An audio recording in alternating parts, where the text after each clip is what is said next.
This happened a couple of weeks ago. I just recently graduated from high school. I never really had an easy time making friends, but during quarantine I got pretty close to a couple of old acquaintances named Kevin and John. Kevin is a tall, fat kid with a ridiculously big head, short, unkempt dark brown hair, and a chin strap. John is even taller than Kevin, and around 6'4", but very skinny, with light brown hair and a zit-covered face. I actually weigh more than him despite being almost a foot shorter. They were the kind of kids that always would get into trouble, whether they're drinking, smoking, or busting into places they're not supposed to be. Anyway, even though I do some sketchy shit sometimes, drinking and smoking wasn't really my thing. Despite that, they forced me to hang out with them, and I somewhat enjoyed their company in return. We got along very well because of how we saw everyone as fake, which is weird because that's exactly what they were. This one particular time, I even let them drive my car. They took me to a place in the woods where they'd forced me to smoke. Looking back, I know they were really just using me for my car. I'm not sure why I decided to give them second chances after all the weird things they did, but I still did so anyway. About a month ago, despite many people warning me not to hang out with them anymore, I let them take me to a party against my better judgment. I was suspicious though, so I took my own car and followed them there. In retrospect, the first red flag was when they parked 2 streets away from the party, but I didn't think anything at first. As they were walking to the house, they got excited to see me crash a party, but I thought that part was a joke. We got to the address and got turned away right away. Kevin tried to convince them to let us in, but it still didn't work. I texted the host and asked him to explain what was happening. He told me we could talk tomorrow. At that point, I knew they were just using me for their own enjoyment again, but I was a lot nicer to Kevin and John than I probably should have been. In the heat of the moment, I told them I was going to drive by, honk a bunch, and yell "fuck you" to them. I had second thoughts as soon as I said it, but now I knew John and Kevin were expecting me to do it, so I drove by the wrong street accidentally with them right on my bumper the entire time. I then drove to my house, which they luckily didn't follow me back to. Feeling upset about being used again, I just went to bed. The next day, I came to a realization and decided that enough was enough. I was tired of fake people and them using me for everything, and I knew I needed to cut them off. I texted John's girlfriend Kyra and told her to tell Kevin and John to never talk to me again, which she actually did. I explained the whole situation the best I could. I just hoped it wouldn't affect their relationship too much. Well, that very night, I got a text on Snapchat from John. "Kyra dumped me because of you, you fucking asshole." In all caps with 3 middle finger emojis. Right then, I also got a text from Kevin, which was pretty similar as well. He called me the C word and warned me to stay away from him and John from now on. I laughed to myself, thinking they really wouldn't dare do anything. They had admitted to me before they weren't as tough as they like to act, and here they were threatening me. I guess I should have taken this text more seriously. That Friday, my mother spent the day at the hospital getting some new medication for her MS. She had to spend the entire day there, since it had to be administered through an IV. My dad called me at around 5 and said she was having some side effects. She'd be okay, but she would need to spend the entire night, meaning I'd be home alone because my dad wanted to stay with her. I stayed up for a while playing Madden with all the lights off, when suddenly my neighbor called me. Confused, I picked up the phone. He sounded quite panicked. He told me I needed to hide right now and wait for the police. His wife had already called them, and they were only a couple of minutes away. I was extremely startled and confused. "What the hell are you talking about?" He dropped a bomb. He told me he'd just seen 2 people hop the fence into my backyard and start sneaking towards my house. I think my heart skipped a beat when he said that. I wondered why he didn't start off with that, but I guess it didn't matter. I had to hide right now. I went into my closet and shut the door tight. From there, I instantly heard the sound of glass breaking and slow footsteps into the common area of my house. Thankfully, the police arrived shortly thereafter, because they often already had a car sitting near my house looking for speeders anyway on the main road. It felt, though, like an hour could have gone by while I was waiting. I heard multiple police officers shouting at the intruders, and shortly after, I heard a knock on the bedroom door, followed by an officer announcing himself. I yelled for him to come in, and he opened the closet door and took me back into the house. From there, I saw one of the windows in the kitchen was completely shattered, and unsurprisingly, I watched as 2 other officers escorted Kevin and John out of my house, both in handcuffs. My parents got back home soon after, and my dad hugged me for at least a minute. In the moment, my mom really didn't understand what was happening because of how loopy the medicine made her, but the next day she broke down in tears over how close I was to dying. A lot of things about that incident have been bothering me. The way I completely underestimated them, the evil looks they gave me as they were escorted out, and the fear I had when this was all happening.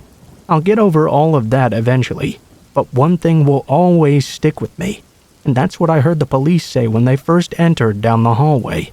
3 words that completely changed my perspective on life.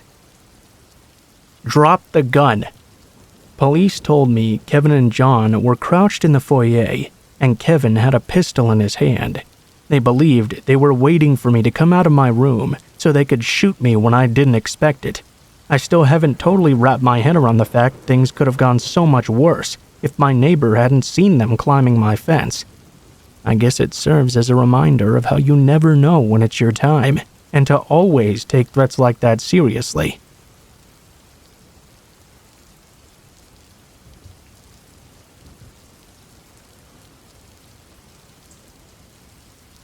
I've worked a few odd jobs in my life. My first job was a summer job at 16 during summer break at a dairy farm. I absolutely hated it there, and it made it harder for me to find motivation to even try working again when the time eventually came. I don't really remember how I was first referred to this job, but the following summer I ended up working as an office assistant for a self-employed photographer. My parents knew her because she used to be a member of their church, and my sister attended her 4-H program when she had it. By this time, her health had begun to take a severe hit. She claimed it was a mixture of things, like chronic Lyme to fibromyalgia. I had also been warned by my parents before taking the job that she was a little bit off. She was very religious, and claimed to have had real encounters with demons, even participated in a few exorcisms. I'm an atheist and a skeptic, so I never took those stories very seriously. Aside from the weird things she would tell me, she was mostly harmless, and working for her was not hard either. The job basically just required me to do a whole lot of data entry, as well as helping prep her photos with some minor touching up and the addition of her company watermark. Then I'd upload them to a site where her customers could browse them and pick out which ones they wanted to order. She primarily photographed horsing events, and for the first several months my job stayed in her living room, which was basically my office space at the time. Eventually, though, she talked me into tagging along at shows where she trained me as a photographer as well, and very soon I was shooting events right alongside her. It was pretty boring work, I won't lie. I'm not exactly a horse person. Things didn't get weird until a year later, when I learned the hard way that it was not her I needed to worry about. Turns out she had 2 sons. One was out of state. The other was in the Navy.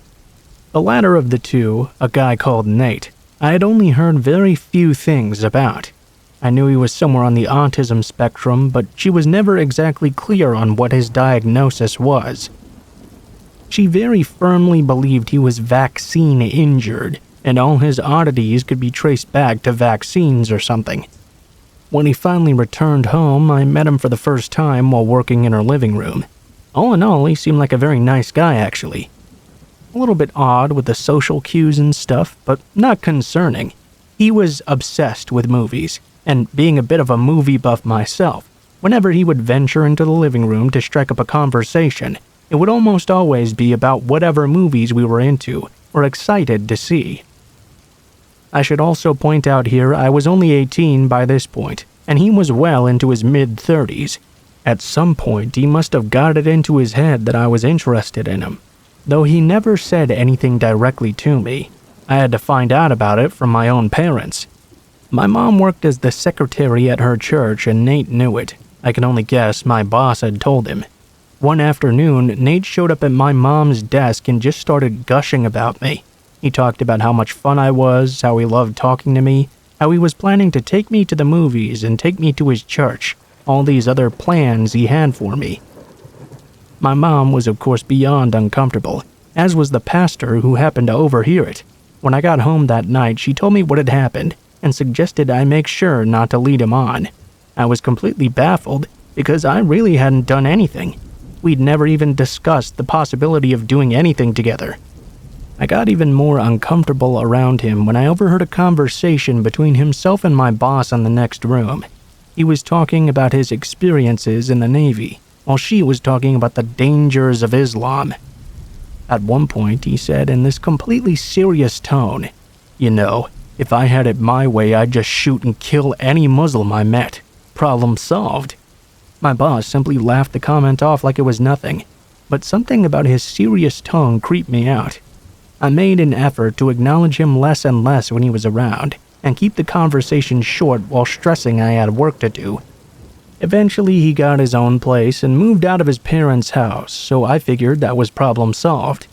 A couple of years later, I also moved out. My boss's company had since closed, and I was now working somewhere new. I was friends with both my previous boss and Nate on Facebook, and around that time I was finally coming out as an atheist, something I could not do when I was still living at home. One random night, my old boss suddenly messaged me, asking about a ring I had on my finger in a picture. It was a black ring with a white gold star in the middle of a black circle. Already knowing where she was going with this, I told her it was just a ring for decoration.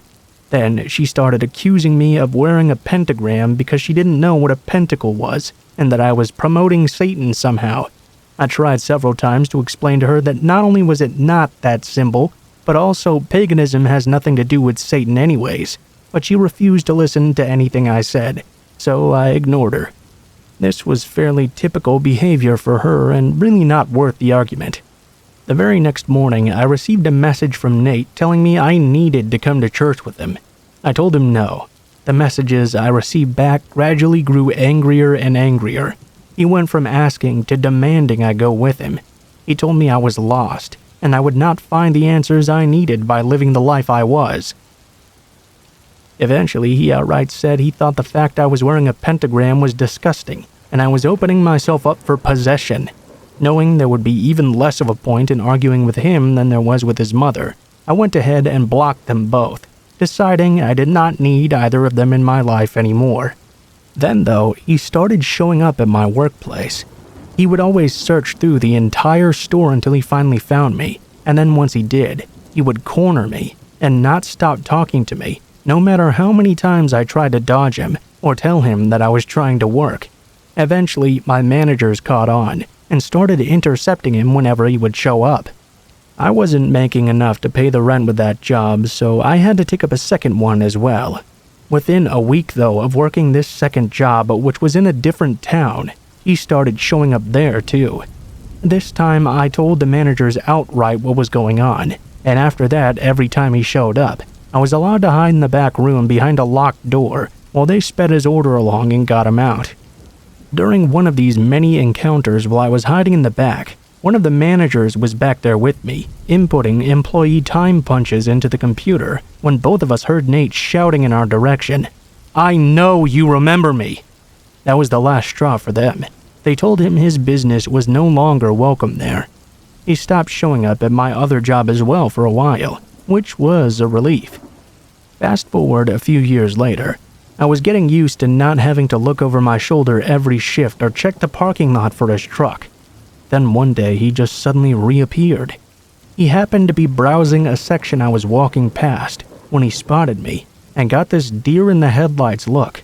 I made a beeline to the break room because now just even seeing him made me scared. After that, he started showing up very regularly.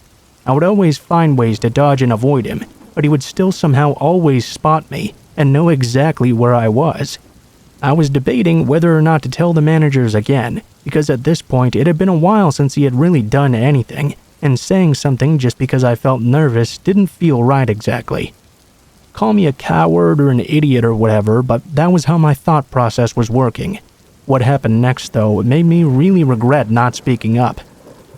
It was bound to happen eventually, I guess. But one night he managed to catch me while I was at the customer service desk.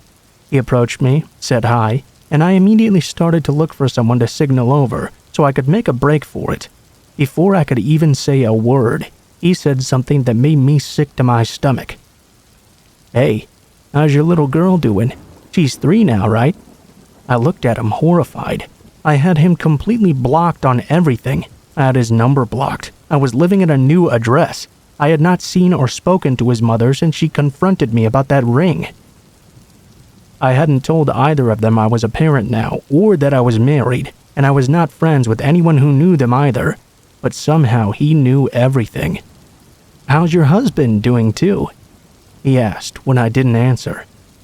"He's good. He's a good man," I said, trying to reinforce the idea I was not available to him and I had no desire to have anything to do with him. "Oh really? Where does he work?" At this point, I felt like I was going to pass out. Thankfully, another employee approached just to gather some reshelves, and I got the hell out of there. As I was leaving, he called out behind me. "I'll see you again, you know. We'll talk. We'll go out and do something together." "We will." I reported him to the managers, telling them everything about the encounter, including all that information he had on me and my family that he absolutely should not have. They were able to pull up his face on CCTV, and while I've not heard anything, I'm guessing one of them finally managed to approach him, because I haven't seen him since that incident. This has been going on for 10 years, and I want it to finally be over.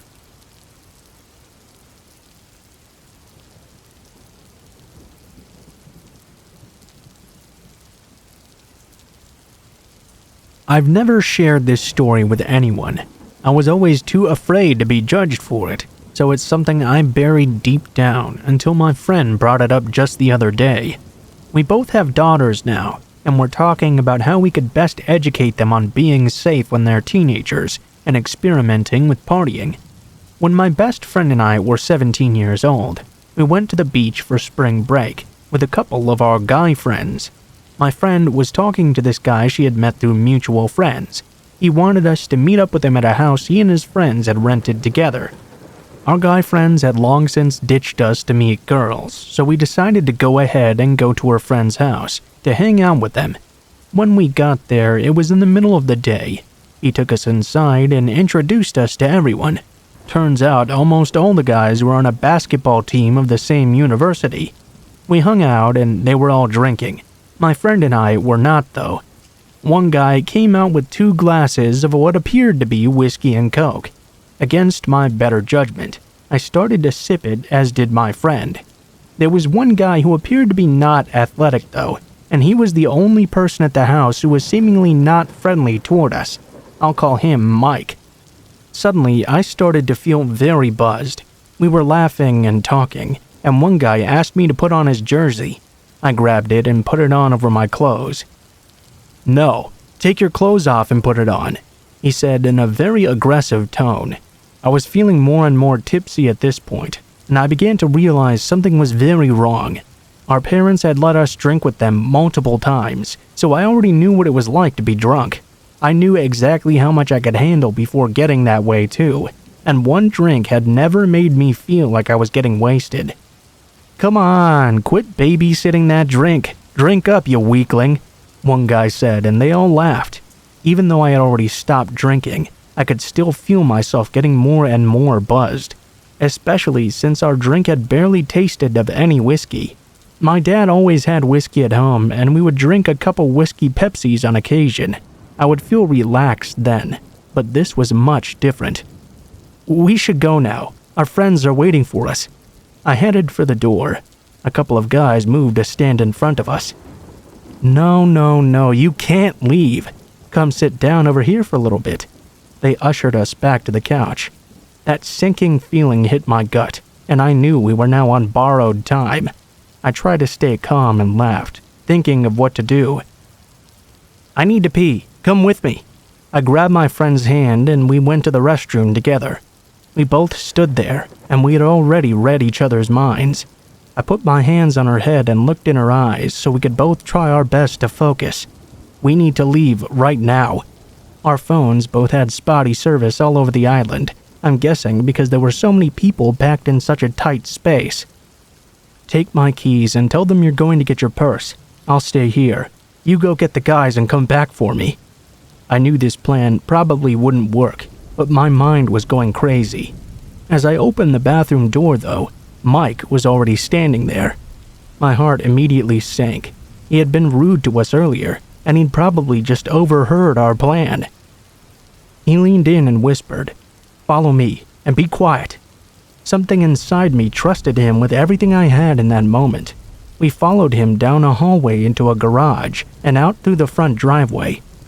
"Hurry up! Get out of here now!" We ran to the car and I drove off to our hotel. I remember driving sort of, but I don't even remember arriving to our condo. The rest of the story is from our guy friends, telling us what happened. Apparently, we walked in.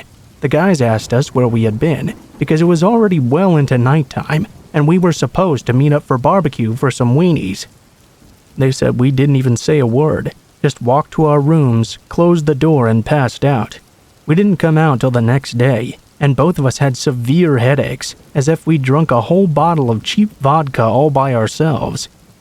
To the basketball douchebags who try to take advantage of two teenage girls, let's never meet again, or I will kick you in the dick. And thank you, Mike. I wish I could thank you. I hope you're out there reading this, and you remember the brunette and blonde little girls you saved that day on the island.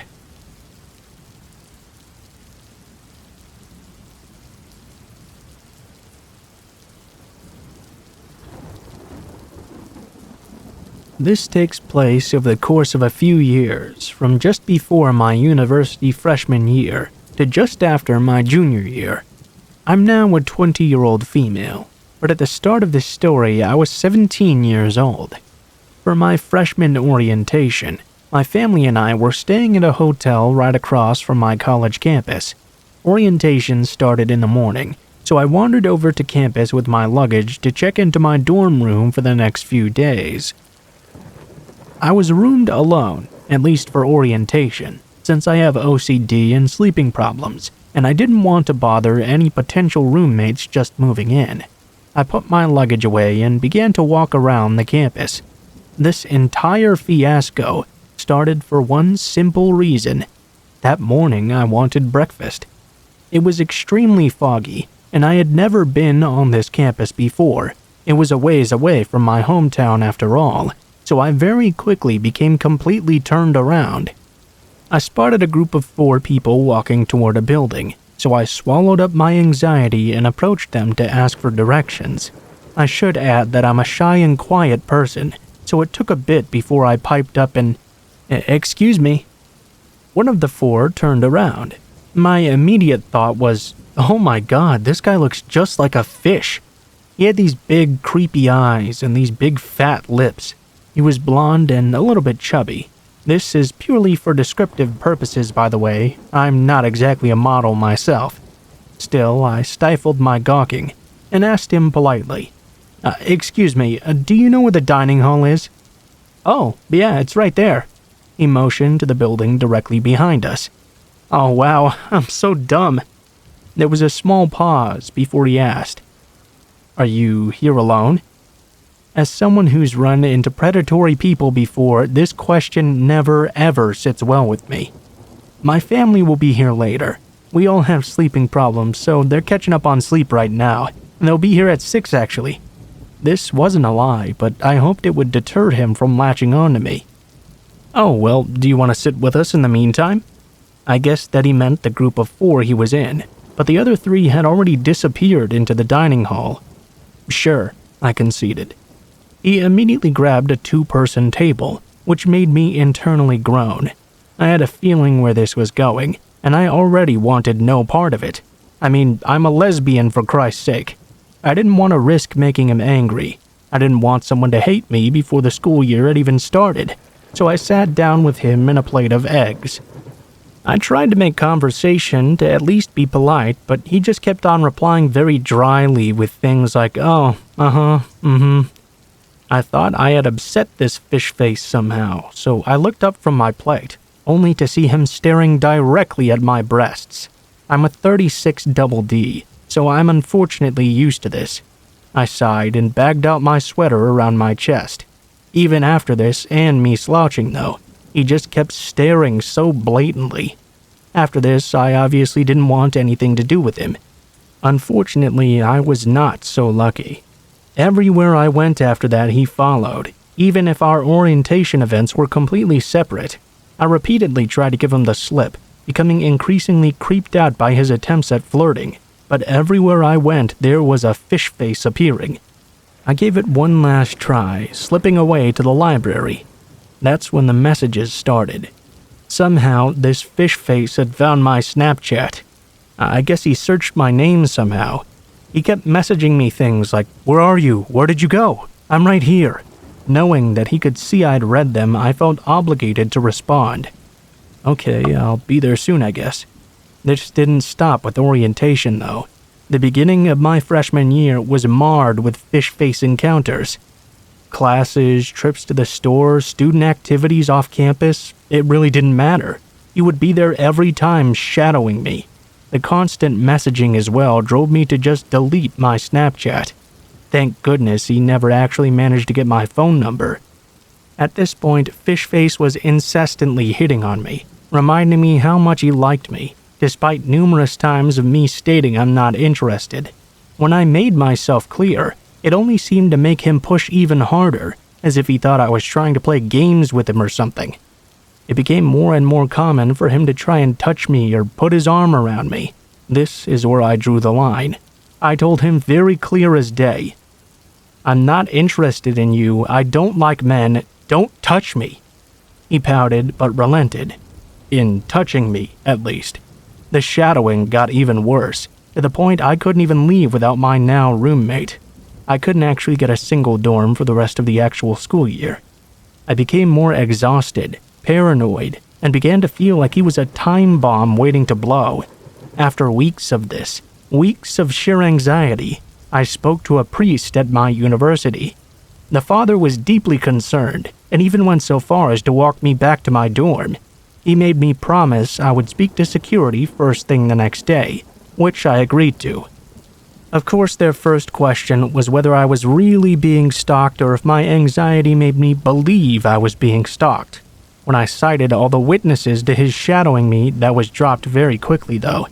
The next question was I clear enough with him? I don't really know how much clearer I could have been, really. After much back and forth like this, I finally managed to get a no-contact order with Fishface. I knew that a no-contact order only really meant he couldn't contact me and vice versa, rather than actually physically keeping him away from me. I was okay with this for now. I didn't want to seriously jeopardize the guy's entire future or anything. I just wanted him to leave me alone.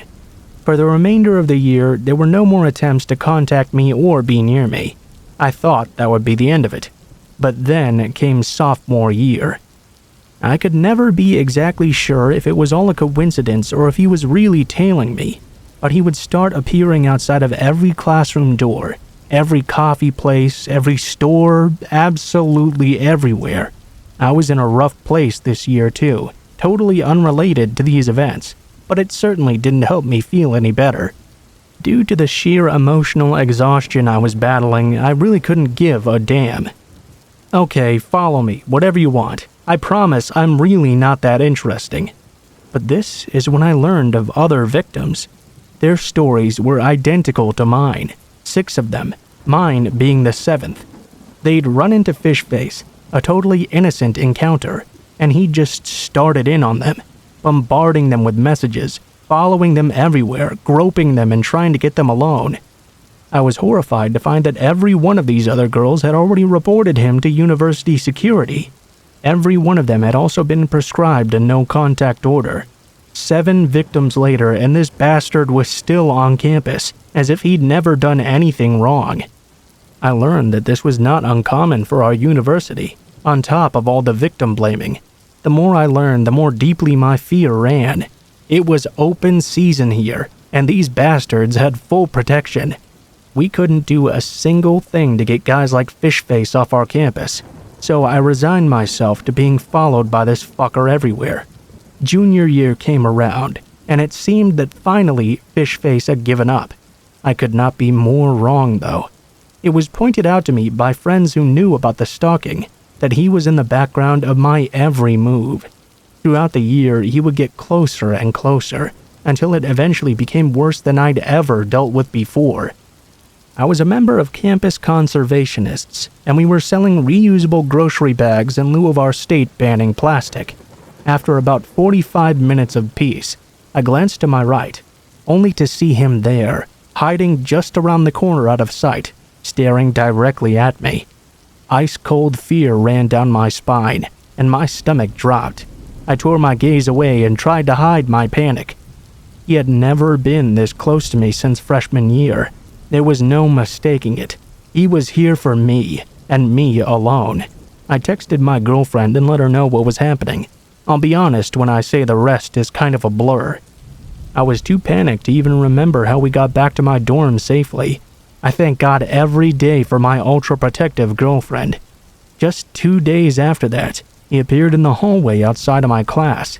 It was just reaching the end, and I was ready to call it a day. I glanced at my watch. 2:45 p.m. I wandered into the bathroom, ignoring Fishface lurking around the corner. I did my business and approached the door. It began to open, so I called out, "Oh, I got it." I opened it for the next person to come in. Fishface. I felt my face go pale and my breath hitch. He stared directly at me with those creepy-ass blue eyes, his giant floppy lips pulled into a small smirk, before he turned and disappeared down the hall. My heart thumped in my chest as I re-entered the classroom. I felt myself shaking and tried to hide it. All that kept running through my head was, what was he doing? Why was he trying to get into the women's bathroom? I glanced down at my watch again and knew I didn't have time to wait for my girlfriend, as the class was minutes from ending. I asked the girl next to me to walk with me to my next class instead. She agreed without hesitation. She was actually a very nice girl, and I thank God for that. I finished my final class for the day and sped back to my dorm. Needless to say, I did not get much sleep that night. I reported everything to security the following morning. I was met with the same pressing questions and doubts. I threw everything I had at them and asked them to watch the security cameras outside my classroom to see him attempt to corner me in the bathroom. I had to even threaten them to contact state police before they finally relented and promised to investigate my claims. They informed me, though, that no action would be taken. They said they could find no evidence of the incidences. When questioned, Fishface said that him appearing around my classrooms and frequented spots around campus were purely coincidental, and he felt so awkward he was going through this again. I took my second semester of junior year off for unrelated reasons, yet I'm relieved to not be on campus with that creep. He's still there. The other victims have mostly transferred to other universities, due to the college's general mistreatment and poor administration. I start my senior year this August at the same university. I don't know what's going to happen. I don't know if he's going to step up his game. I listen to enough true crime to know what could happen, and it scares me like few things ever have.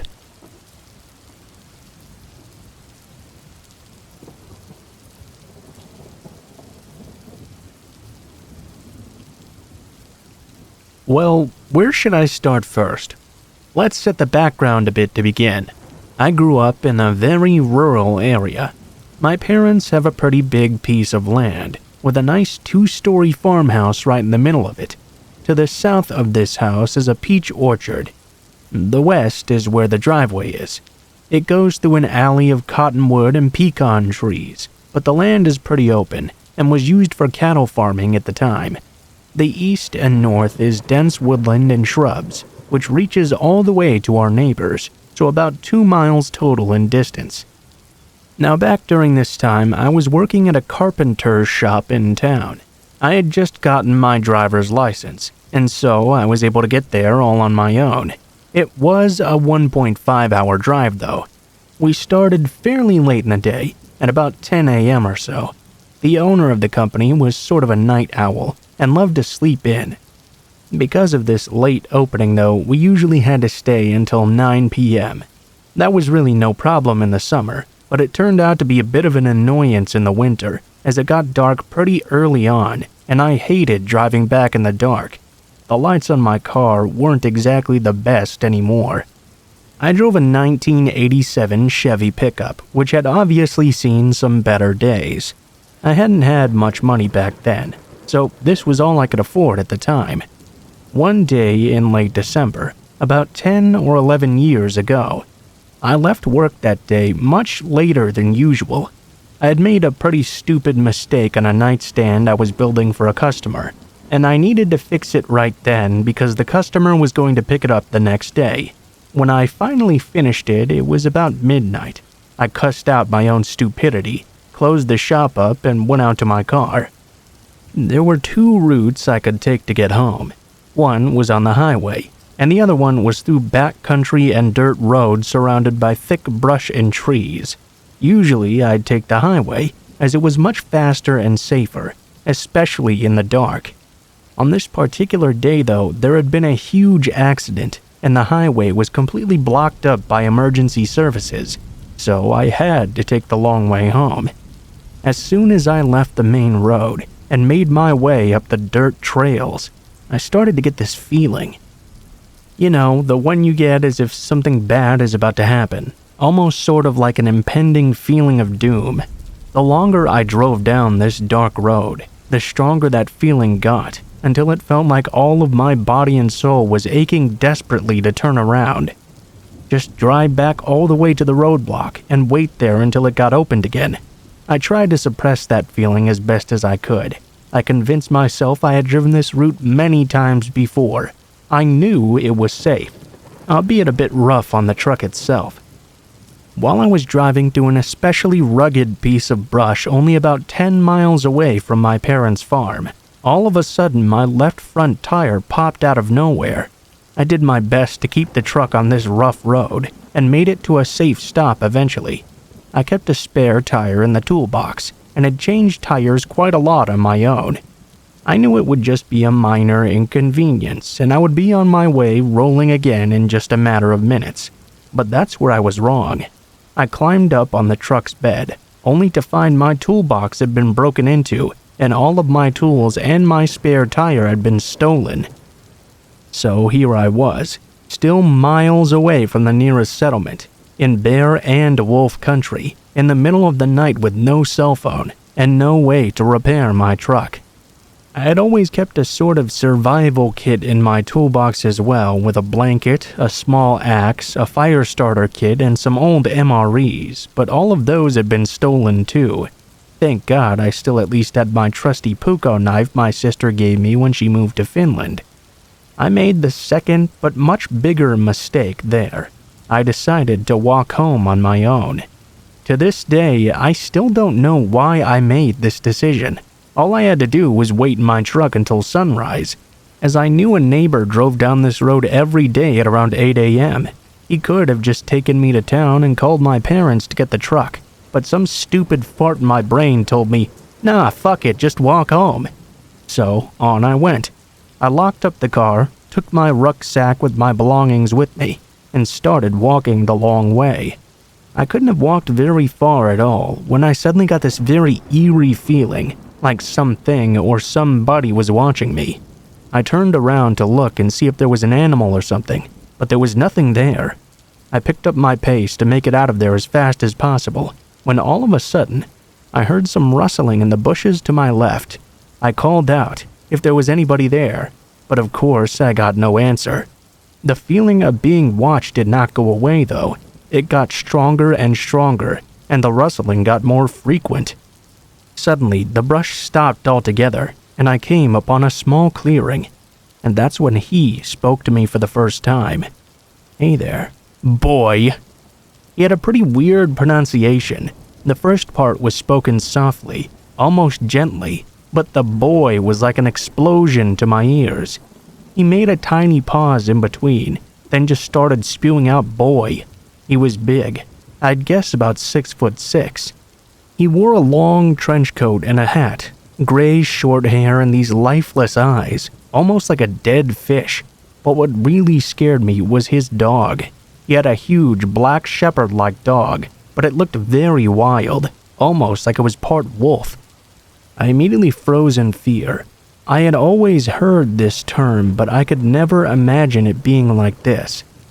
I couldn't move. I just couldn't do anything. And I tried, trust me. God, did I try. "What you doing there, boy?" he asked me again. "Don't you want to talk to me, boy?" I still couldn't move a finger, but finally my mouth started to work again. I told him about my truck and how I was just trying to walk home. I don't think he was able to understand a single word I was saying, though. He made a few steps towards me, his dog fixating on me like prey. He came so close I could even smell him. It was a very strange smell. A bit like old cigarettes, but there was something else mixed in I just couldn't quite point out. I stood there still, unable to move. He took a deep breath and closed his eyes, almost like he wanted to remember the smell of fear radiating from me. He gave me this big grin. Not a genuine, honest grin, but the kind where the eyes aren't involved at all. They stayed just as lifeless as they were. "Be careful out there, boy. There are a lot of dangerous things out here, you know." After this, he vanished into the brush just as suddenly as he had appeared. I started to thaw up and was able to move my body again. My knees felt weak, and I couldn't bear the weight of my own body anymore. I collapsed to the ground, and my whole body started to shake uncontrollably. I wanted to sob with relief. As soon as I had regained control over my body again, I started to run. I run like I had never run before, and probably never will again. I ran all the way home, which was quite a long way. I can't describe the feeling of relief coming over me when I saw the all-so-familiar porch lights coming up in the distance. I had reached the edge of the woodlands on our property. "Hey there. Boy!" My heart skipped a beat. I screamed in sheer terror, and I felt like this would be the end of my life if I froze up again, so I didn't stop running. I ran and never even bothered to look back at the voice. Only when I reached the warm yellow circles of light cast by our porch lamps did I dare to look back. A man was just stood there on the edge of the woods like he had done in the clearing, his dog on a leash right next to him. He had that same disturbing grin. I fumbled out my keys as my parents locked the back door at 8 p.m., unlocked the door, and stumbled in. Only when I had locked up did I feel remotely safe again. I went upstairs to my room and made sure all the windows were locked on my way up. When I went to look out my window, he had disappeared. I told my dad all about this when we got the truck the next day. He told me it was likely Samuel, an old hermit who had a small cottage down there in the woods and had been living in the woods for at least 30 years, but apparently he'd never even seen him with his own eyes. In retrospect, I guess I don't really know I was in grave danger, but nevertheless, it was creepy to meet a stranger like that in the middle of the woods.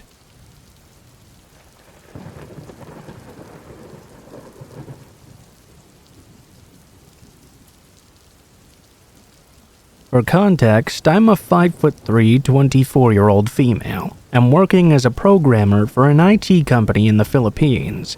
Now, the area where my office is comprises of 3 buildings.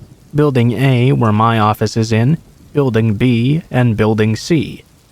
To get to the other building, it would take about a 10-minute walk to reach it. Important for later. This all happened to me a year ago, just around the end of February until about March. I had just gotten out of a bad breakup at that time, and I really intended to just focus on myself and not meet anyone yet. I just got out of work, and it was around 7 p.m. on a Friday night. I went to my usual waiting spot, which has benches and is located at the back of our building near the entrance of the underground parking for our company's shuttle, and Omar, the shuttle dispatcher, was there as well. I had known Omar for about 2 years, and he was someone I considered now as a friend. We would often chat about our lives, even the breakup with my ex back then, and joke around a lot. He was a 40-plus-year-old guy, and he gave out this big fatherly vibe, so he really felt like someone I could trust. That night, he was there with someone new that I had never met before. I remember our conversation going something like this. "Oh, hi, OP. Good thing you're here. I'd like you to meet someone since he told me he really wanted to meet you for a long time now." The guy next to him stood up and shook my hand. I greeted him just to be polite. This new guy, let's name him Ray. He was pretty average looking and a little shorter than me. He instantly gave me an off vibe as soon as I shook his hand. I thought that would be the end of things, but he proceeded to talk to me for a few minutes while I waited for my shuttle to arrive. It seemed Omar had purposely left me with this Ray guy so we could talk it out and get to know each other. I was actually quite puzzled at this point because, one, I had no clue who this guy is, or why he would be so eager to meet someone he'd never met before. And two, I'd clearly told Omar before that I was not planning on meeting anyone just yet. But for the sake of being polite and nice, I talked to Ray. We never reached any personal questions though, no exchanging numbers or social media accounts. I didn't even tell him my full name. I only gave him the nickname my friends call me by. I just left it at that much when I finally got onto the shuttle. Fast forward to a week. It's Friday again. I got off work at around the same time. Surprise, surprise, Ray is there again with Omar and a security guard this time. They were chatting, but as soon as I arrived, Ray instantly greeted me. At this point, I was a little bit creeped out, as I expected our encounter would only be a one-time thing.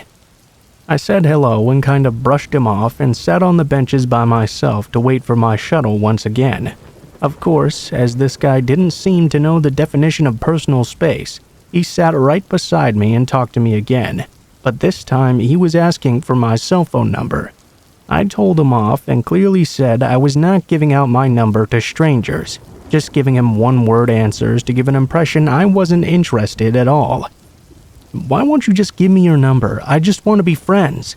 I could see in his face he was getting frustrated every time I would tell him I wasn't giving it to him. This happened while Omar and the security guard were looking right at us from afar. This all happened while Omar and the security guard were watching us, but it went on until I got onto the shuttle again. As soon as I'd gotten home, I mindlessly scrolled through my timeline. I saw a notification that I had a new friend request. Guess what? It's Ray. He even messaged me something like, "Please just accept my friend request." I deleted it, but now I was pretty shocked. I'd never told him my Facebook account and he didn't know my real name, so how had he managed to find me? The following day was the last straw, when I decided to get off at an earlier time so I could avoid him. To my surprise, he was right there again waiting for me, along with Omar and that same security guard. Ray immediately ran up to me to say hi, but I brushed him off a little bit harsher, and dreaded the fact I would have to wait so long with him again when I saw my shuttle wasn't there yet. He of course immediately asked me if I had accepted his Facebook request. I decided to play dumb and said since I hadn't been active for a while, I hadn't seen any new requests. He got disappointed and fiddled with his phone for a bit, then revealed his phone to show my profile and asked if this was me. I was completely ignoring him at this point, playing with my phone, and told him I was not going to accept his request because I didn't know him at all. All of a sudden, he grabbed my phone out of my hands angrily and said he was going to add himself if I wouldn't. I actually muttered, "What the actual fuck," and grabbed my phone back from him, with perfect timing too. I hopped on the shuttle in a hurry and told the driver to just go. At this point, I could confirm this guy was somehow stalking me and knew my daily schedule and social media accounts. I reported this incident to my manager and told her how this had been happening for some time now. She was honestly surprised I hadn't reported it earlier, but I blamed it on my lack of assertiveness and feared that I must have been overreacting to this whole thing. We reported the incident to office security and told them what happened. They couldn't do anything at first, as one, I needed actual evidence about my allegations against him, and two, I only ever knew Ray by his first name. They would of course need more information than that. I hadn't even bothered to ask him where he was from or even if he was working in our office or building, which I guess is dumb of me. I probably should have asked in the first place. My manager decided then that I should be accompanied by at least some of my office mates to confirm the situation. Some guys volunteered to accompany me every time I got off work. They accompanied me for a few days after, but no matter what time I got out, Ray would always be right there to find me. I felt bad for my office mates, as now they had to deal with his BS too. First instance, when he saw I was with them, I could visibly see the anger in his eyes. He would try to butt into our conversations, even if we were blatantly ignoring him. At one point, he just let out an exasperated sigh and said, "OP, can I talk to you for a second, please?" "What do you want?" "I just want to talk to you. If you don't, I'll leave." Okay. I went back to talking to my office mates. He butted in one more time to ask that I introduce him to my office mates. When I didn't, he proceeded to introduce himself anyway, which irked the hell out of them and I, as his behavior wasn't normal at all. After that incident, my office mates and I told the manager how dangerous this guy might be. She decided we should escalate to HR and have them deal with it immediately. Luckily, HR responded and took the situation very seriously and began to do an investigation on who Ray might be. They sent an email after searching through our records.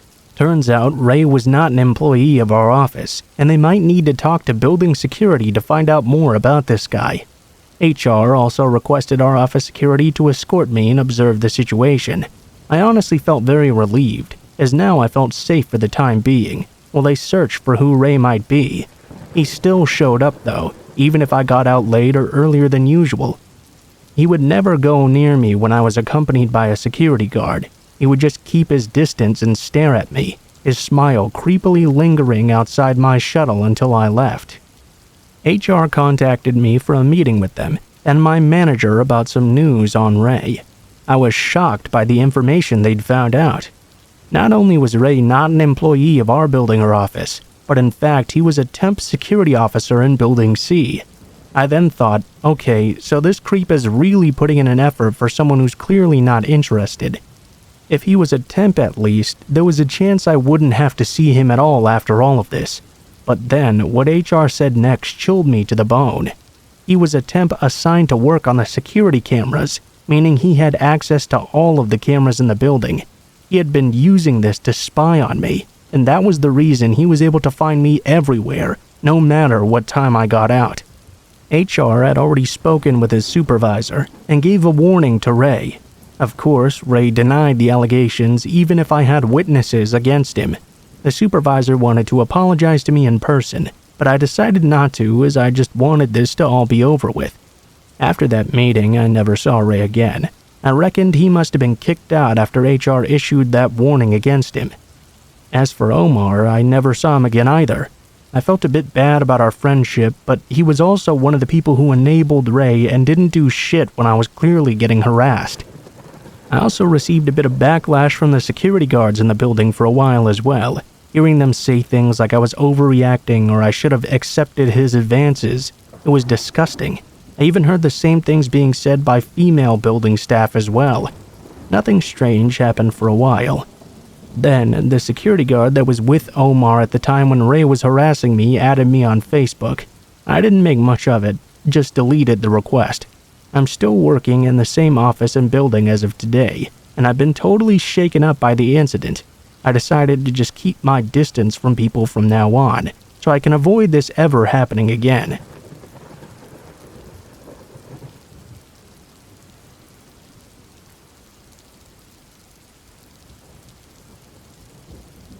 When I was little, around 7 years old, I lived with my mom and my sister. We had different dads but the same mom. My mother and father had separated a couple of years before and lived apart. My dad lived about 2 hours away, and I saw him every other weekend. Since the separation, my mom had gone on various dates with different men, but they all never really worked out. At this point, I would just like to mention that my mom drank a lot of alcohol. She had a very hard life, and alcohol had always been her way to cope with it. I've made peace with that since then, and she's a lot better off today. One morning, I remember waking up and going to my mom's room to see a strange man in bed with her. Nothing unusual, I guess, just another date I'd probably never see again. However, since that date, John never really left our lives, and he and my mom ended up dating for quite a bit. John was actually very nice at first. He would let me and my sister, who was 6 years older than me, stay at his house when my mom did, and he would give us lots of sweets as well. Eventually though, I can't really remember when, but John began to become very abusive. Honestly, I was so young it all feels like a blur now. I can only recall bits and pieces of information, but I remember him and my mom getting into arguments all the time. He would smash stuff around the house, and even sometimes strike at my mom too.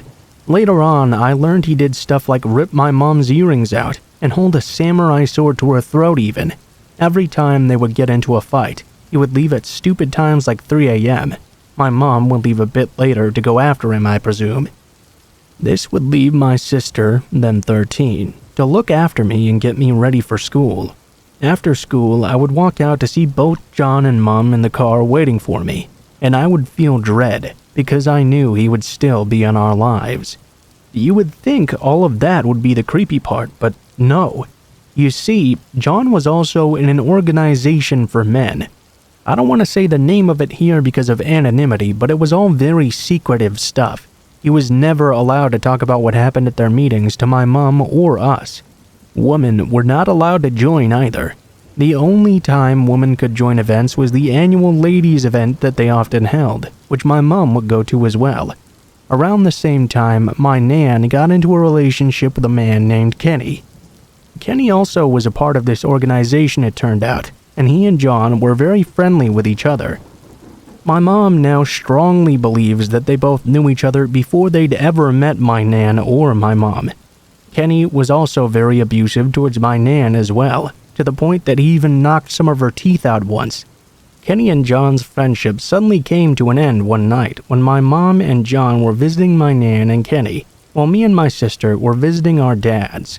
My mom remembered she was offering to make Kenny a roast dinner for tomorrow. She went to the toilet, and when she came back, she overheard the conversation between Kenny and John become very heated. Before she could even find out what was going on, she felt 2 punches to the neck. John pushed her and yelled at her to run, and when she turned, she saw Kenny stabbing John 8 times. Somehow, they escaped out the front door with my nan, and it was only then that my mom realized she had been stabbed in the back of the neck twice. Eventually, the police turned up and Kenny was arrested, while my mom and John were taken to the hospital. Luckily, they both survived. We never did find out the reason why Kenny became so suddenly hostile and stabbed everyone, but I wouldn't be surprised if it had something to do with this organization they shared. We never saw Kenny again after the court case ended, but we believe he got put into a psychiatric hospital. Apparently, he pleaded that a mental illness had pushed him to stab them. After Kenny was gone, my nan, who had schizophrenia, came to stay with us for a while, until she felt safe and mentally sound to go home. I think Kenny really did a number on her, because she was never quite right after that. Now for the creepiness part 2. Despite Creeper Kenny now being gone, John was still around, which didn't make my life any easier. He made life hell for us after instead, constantly getting angry, hitting my mom, getting angry at me and my sister. Once I accidentally dropped and broke a pot of mustard on the floor. I remember my mom and I just freezing because we were so terrified at how John would react. My sister, being a bit older at the time, remembered a lot more of the creepy things she caught him doing as well, such as sitting on my bed wistfully one night when I was away at my dad's. When she asked him what he was doing, he'd say, "Where else would I be?" She once walked in on my mom crying. When she asked what was wrong, John just told her, a 16-year-old, "Your mom was raped." Me and my mom would have to go on walks at midnight around the neighborhood if we made him angry, and my sister can't quite remember why. But once she was so terrified and upset at John, she ran out of the house barefoot and ran all the way to her dad's, which was a 10-minute walk away. When she arrived at his house, John was already waiting there. That fucked my sister up, because she left the house before John did and sprinted to her dad's. The only way he would have made it there before her was if he ran too. My mom became very strange and weird during her time with John, doing things she had never done before, as if she was having a mental breakdown. At the time, we believed it was just because John was abusive and because of the alcohol. In recent years, though, she's admitted to us that she believes John was drugging her at the time. She even ended up marrying him overnight with only 2 witnesses, both from the secret organization. You can clearly see her looking very drugged out in the wedding photos, and we only found out they were married a week later. She never felt right in her time with him, and told us that whenever she went to the ladies' nights, she would not remember anything about the night in the slightest. I remember one night John made the creepiest comment towards my sister when she was around 13. They were talking about that mysterious ladies' night. He said, "Now that you're old enough to participate, we'll buy you a pretty dress and you can come with us and see." My sister told us that when he said that, she felt so uncomfortable she hated the idea of it immediately and completely refused outright. He made the same comment to me too when I turned 10, saying that when I was a bit older I could finally go. I remember being so excited about buying a dress and being able to go to this secret club my mom often went to. After learning though about how nobody ever remembered this ladies' night, I'm so glad I never got the chance to go. I was 11 once when I woke up to the sounds of my mom screaming. John had just passed away. He was diabetic but was terrible at managing his insulin levels. He died from too much fluid collecting in his lungs. That was both the worst and best day of my life. I would never wish anyone dead, but when John passed away finally, I felt a huge weight lift off my chest. What an awful thing for an 11-year-old to feel. I shiver whenever I think about what our lives might still be like if he was alive. I wonder if we would have even survived.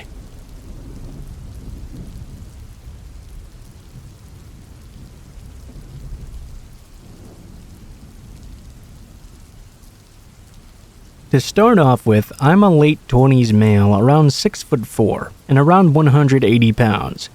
I'm sometimes too nice to my friends. I tend to do favors for them, even if they seem pretty ridiculous, as long as it's not too terribly out of my way. Most of the time, it's of the "help, I'm drunk and I need a ride home" variety. One night though, at around 1:30 a.m., I got the call. A very, very drunk friend of mine, Claire, begging me to come pick her up and give her a ride home very soon. The bar was closing and she was too wasted to drive herself.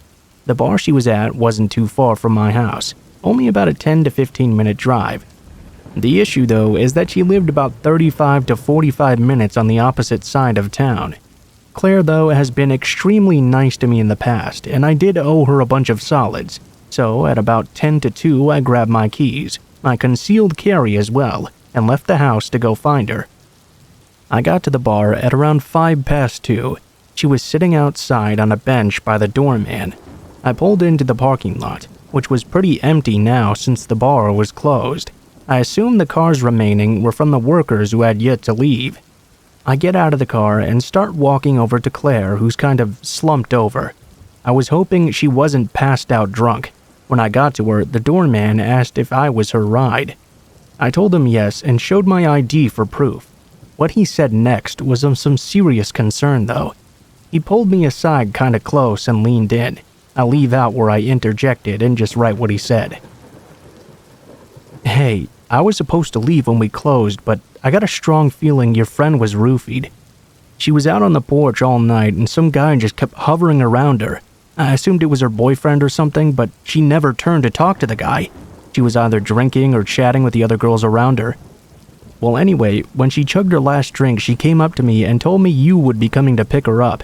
She asked if she could sit by me because she felt very dizzy and sick. After that, I couldn't see that guy anymore, but I don't want you to take any chances." Visibly concerned, I thanked the guy profusely. He even helped me carry Claire to my car. Midway through carrying her, she was kind of coming to, like someone just waking up after a surgery. That really groggy, not even knowing where they are, talking nonsense kind of stuff. I don't remember exactly what she was talking about, but I'm sure if I wasn't on high alert about her possibly being drugged, it would have been some funny shit. So we get her all buckled in. I thank the doorman once again. He just says he hopes she gets home safe. So now, hoping my friend is only stupid drunk and not drugged out of her mind, I start driving her to her house. The whole time I was trying to keep an eye on her and an eye on the road. She was now snoring deeply asleep, which sort of put me at ease. About halfway to her house though, the field light comes on.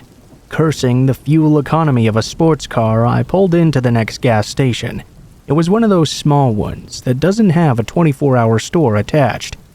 I was on extra high alert while I started pumping the gas. It was about a block from the freeway and right at the corner of the intersection. The street itself was very dark, with lonely lampposts shining very pitiful lights at large intervals. I get that really dead feeling from it, like this is a place that has just been abandoned. To give an idea of the positioning, the gas station was at the very corner of the intersection. The storefront would be facing south. We were right in front of it where the pumps were. The east would be where the air pumps for tires were and the parking spaces. And north would be a diesel fuel pump right behind the store, accessible from the street behind the gas station. I drive a Corvette, so the filler is on the rear end of the car. I'm just leaning there against the rear, looking around. To my left, I hear this weird metallic scraping sound. I turn and see this guy about 15 feet away from me, coming around the corner, dragging this metal pipe along the ground. I immediately sensed I was in a possibly dangerous situation now. The guy looked almost possessed, but he was not looking at me. Rather, he was trying to look into my car. I was on the defensive. I hoped I could just get him to back off and leave, so I called out to him.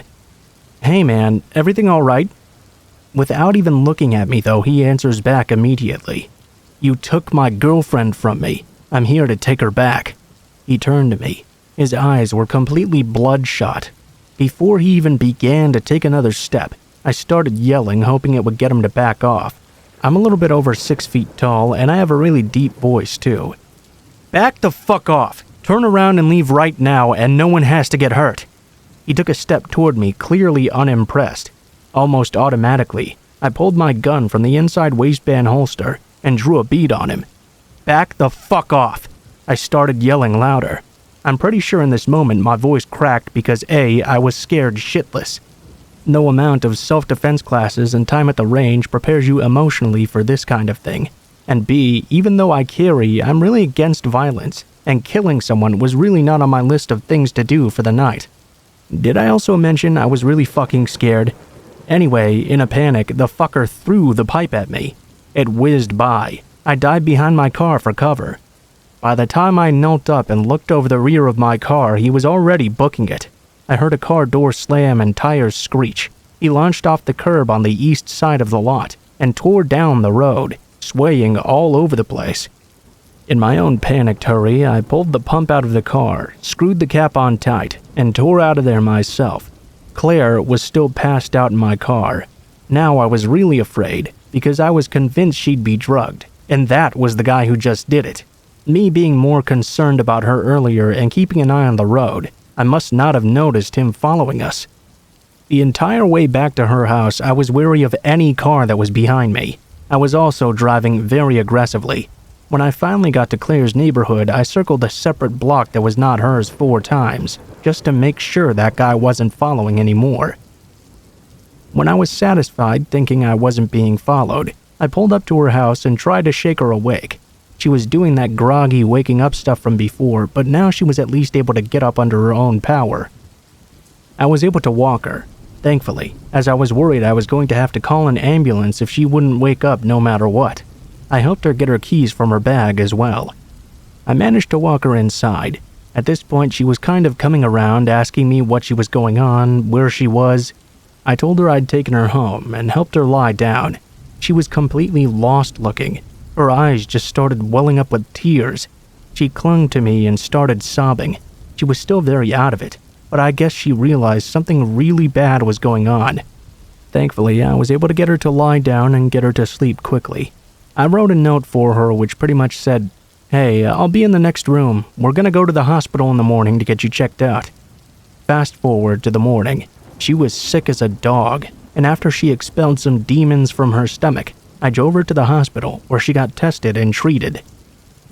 I still shudder to think what might have happened had I not had my CCW with me. I do know a very small amount of martial arts, but that's not something you want to take against a crazy person with a pipe. Claire still doesn't remember much from the night, except calling me and sitting next to the doorman. My advice for you guys on this sub, either be with friends you trust when you go out, or be very vigilant when you're by yourself. That night could have ended badly in 1,000 different ways, but thankfully, even luckily, everyone made it out safe and sound. For anyone interested, they did a urine test and found traces of rohypnol. In the days after, we went to the bar and let them know what happened. I gave as good a description of the guy as I could, but Claire decided against filing a police report, and I respectfully went with her wishes.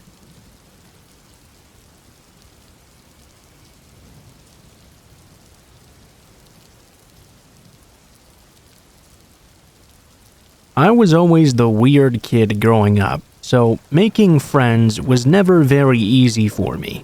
I was a bit of a punk in high school, so living in a preppy religious town was my idea of hell. Eventually, I met this boy named Sean. I was so happy to finally have someone I connected with. We very quickly became best friends and hung out nearly every day. He was very odd, but so was I, so I was able to look past it.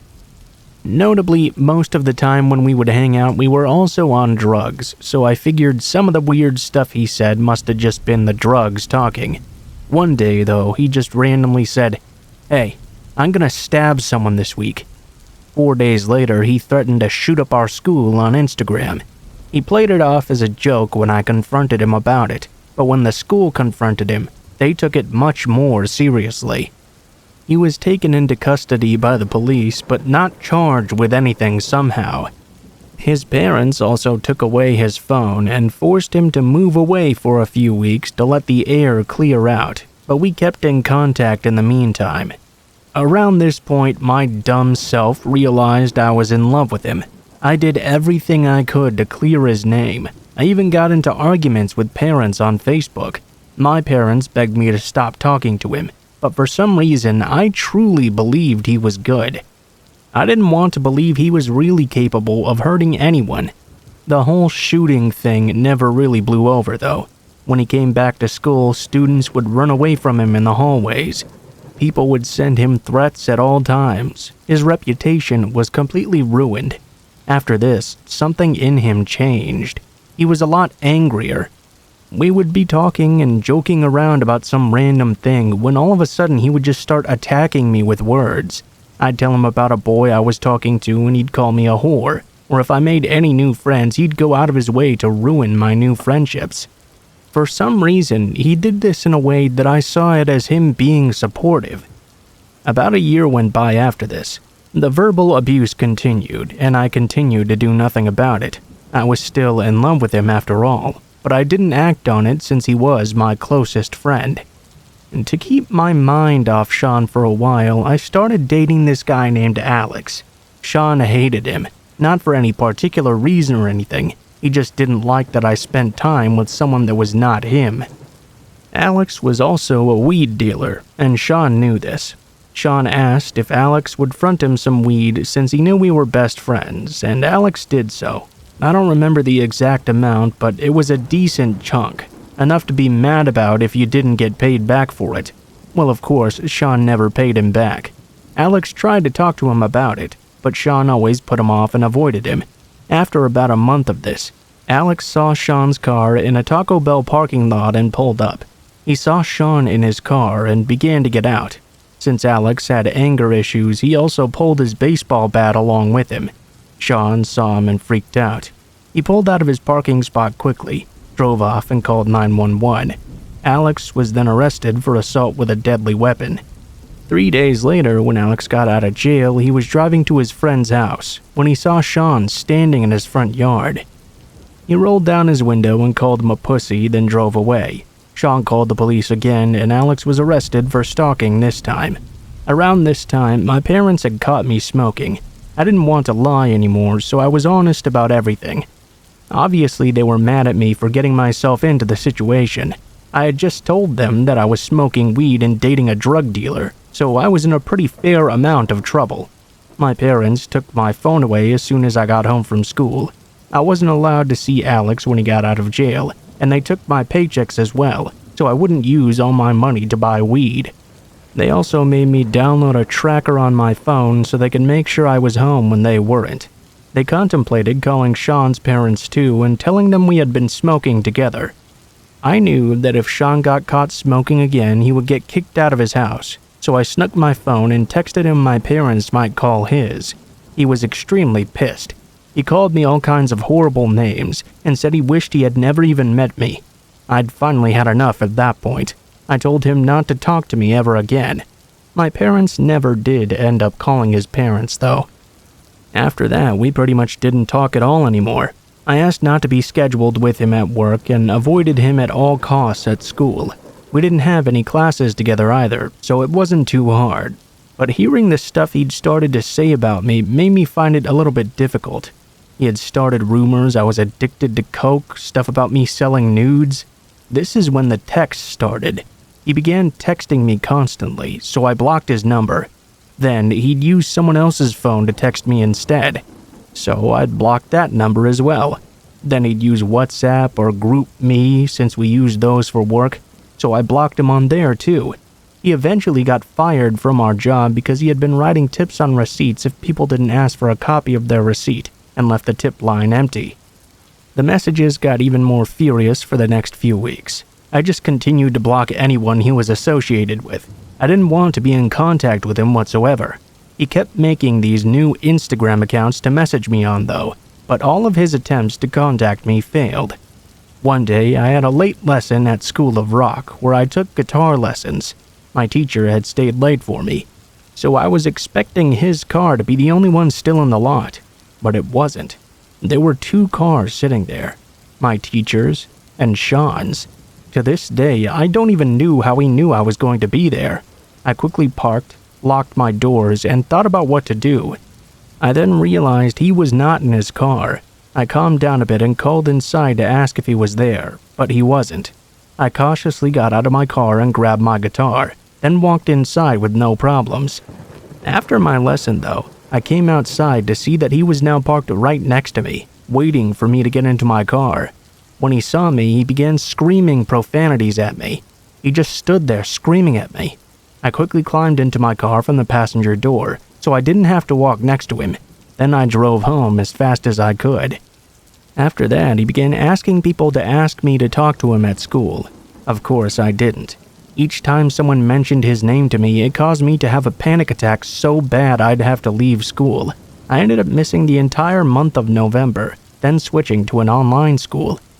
About a month after I did this, I was driving with a friend to pick up food for my mom. As soon as we pulled into the drive-thru, the car behind me began to flash their brights at me. I looked in my rearview mirror, only to see Sean's car right there. He had this identifying sticker across the top of his windshield, so I knew it was him right away. I looked over at my friend in fear. I didn't want to scare you, so I didn't say anything, but he's been following us since we left Target. I panicked and just pretended not to notice him. He then pulled out of the drive-thru and parked right next to it by the exit. As soon as I pulled out, so did he. I sped to my friend's house, dropped her off, and went straight home. At this point, my parents thought going to the police with everything would be the smartest thing to do. An officer came over to my house and took a statement. I showed him screenshots of every message he'd sent over the past months, and my friend that was in the car with me in the drive-thru talked to the police officer as well. We decided not to press charges, but we did decide to file an incident report. Days went by and I didn't hear anything else from him. I thought maybe it was over and I could finally move on with my life. But my dad told me Sean had messaged him on Facebook.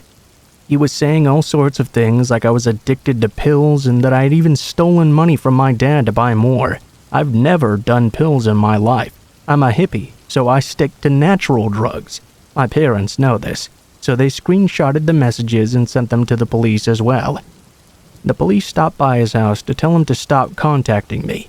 I continued to get messages from random Instagram accounts, and sometimes I'd see his car behind me random places. Each time I'd write down the location, date, and time I saw him. At this point, I started to work with Alex's lawyers to prove Sean wasn't this innocent victim he was pretending to be. Eventually, Alex's charges were dropped as well. Sean had been proven unreliable when I came forward with my story. I wish I could say I had an ending to all this, but I don't. I still get random messages from him, but I don't bother to screenshot them anymore. Since I switched to online school, I was able to graduate a year early. Because of that, I moved away for college, so I don't worry about him following me everywhere anymore. Last I heard about him was that he got arrested just a few months ago.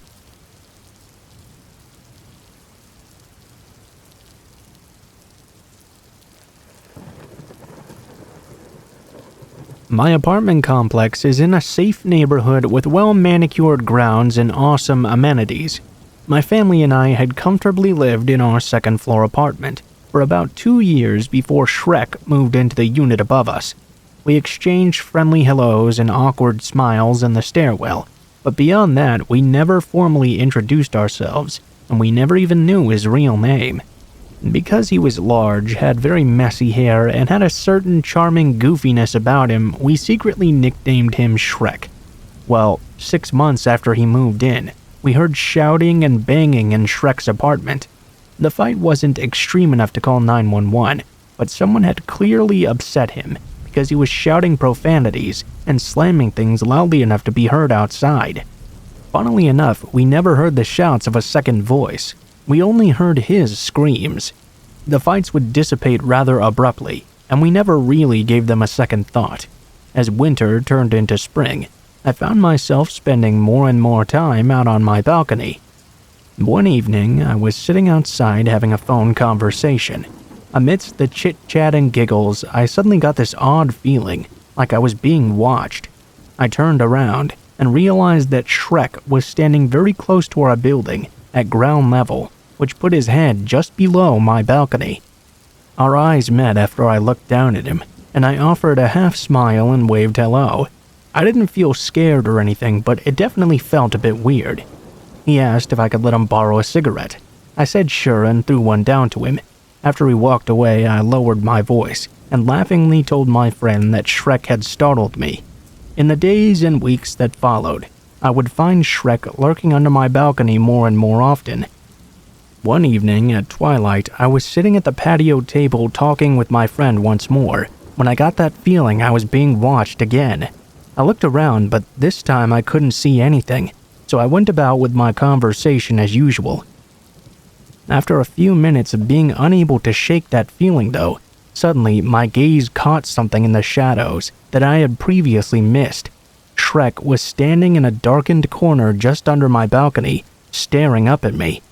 That was the first time he genuinely creeped me out. He didn't say a single word. He just stood there in the shadows and stared. The exchanges between myself and him began to happen more often as well. I'd catch him staring at me. He'd ask for a cigarette or ask me if I needed some company. I tried to be friendly and cordial, but to be honest, he annoyed me more than he scared me at this point.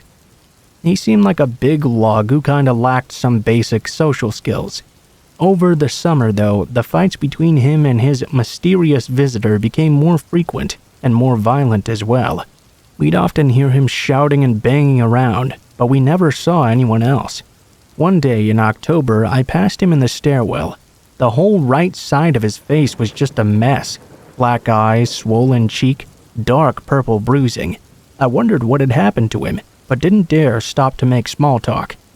I figured he'd had another one of those fights with his girl or boyfriend. Actually, after seeing this, I kinda felt bad for him. By November, the weather was getting quite chilly, and I had completely quit smoking by then, so I was spending less time on my balcony. This meant I didn't encounter Shrek as often as before. One evening in early December, I was laying on my bed watching some TV when I heard his voice screaming so loud I thought he was standing in my living room. I could hear loud booming thuds and huge fuck yous just outside my front door and into the stairwell as well. This time, it sounded like a really serious fight. I remembered seeing his face several weeks earlier, and now I was concerned for his safety. I called 911 and asked that someone do a wellness check for my neighbor. I explained that I was safe, but I also wanted to make sure he was alright too. I told the dispatcher I couldn't hear a second voice, but he was clearly fighting with someone. Nothing ever came of that incident though, and by the new year I'd completely forgotten the whole thing. Early, about 4:50 one March morning, my family and I were suddenly awoken to a very loud boom. It felt like a truck had just hit our building. The walls, the bed, even the floor shook. Within a few seconds of that, even more booms. After fully awakening, I realized the sounds were coming from Shrek's apartment. Our 3 children, 18, 16, and 14, were now awake as well, trying to make sense of what was going on. More banging, and what sounded like a terrible struggle was going on just above our heads. We could hear him shouting, "Fuck you! Shut the fuck up!" I truly thought someone just above us was in a struggle for their life right now. My husband called 911, and dispatch said they would have someone over immediately. We waited. The noises intensified. We could hear screams and shouts and bangings and thuds, as though a body was being slammed against walls and furniture. Then the shower water turned on, and very loud bass death metal began to blast. An eternity seemed to pass by, but in reality it must have been about 10 minutes. The police had still not arrived yet. We kept looking out the window for signs of them, but all we could see were 2 police vehicles positioned on opposite ends of the lot. My family was terrified. Only one single door stood between us and whatever chaos was going on right above us. In that moment, I texted my friend and told her I thought he was murdering someone, or perhaps being murdered himself, because I truly thought that was what we were hearing. The noises got very loud, and while I knew there was no actual explosion, the level of sound was nearly comparable to that of a small one. I called 911 again, and the operator said help was on the way. So again, we waited. About 2 to 3 minutes later, we hear these loud footsteps storm into our building. We hear the police officers introducing themselves and banging on his door. Then we hear a gunshot. My husband and I hauled our kids into our bedroom at the back of the apartment. We had them huddle low to our bed and lock our bedroom door. I got a call from the operator. She warned me to remain indoors under all circumstances and stay away from the front door. We could hear all sorts of commotion coming from just above us. Then things got real quiet. My husband called me over to the window, where I saw the officers taking Shrek away in cuffs. By now, the entire lot was filled with flashing blue and red lights from both emergency vehicles and news vans. A few moments later, 2 officers knocked on our door. They interviewed each of us extensively and spoke to each of our children one at a time. About half an hour later, 3 plainclothes detectives returned and took turns collecting a statement from each of us. It was now 9 a.m. The sun was out, and we could see crime scene tape all around our building. Police, detectives, news vans, they were all outside, and we were exhausted. In the days that followed, we finally learned his real name. We learned that he had answered the door clutching a sword, which is what prompted the officer to fire a shot. Thankfully, he wasn't hit, and no one else was in the apartment either. Shrek admitted to the police that he was using the noise as a tactic to get us to go upstairs. His intention was to provoke us enough to force a confrontation because he wanted to kill us all with his sword. His account of the night was very cloudy and confused. He said he had instigated this confrontation at midnight. In reality, at midnight all was calm and quiet. The ordeal didn't even begin until almost 5 a.m. Police reports also indicated that during interrogation, he appeared to carry conversations and argue with people that were not there. Reading those words in the newspaper triggered something in my mind. All those times we'd heard him fighting and screaming at someone, he was all alone. The realization as to the depth of his mental illness and anger issues were chilling. Shrek was jailed and evicted from our complex. Life has since returned to normal in our quiet little neighborhood. We've heard no other reports as to whether he's free or behind bars.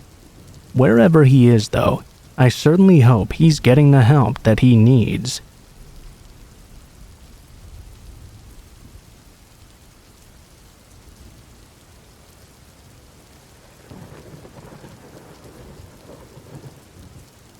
When I first started college, my university gave me a list of writing classes that were required for freshmen. I didn't get my first choice, but I was intrigued when I got placed in a class based on human and civil rights. It was actually a great class all in all.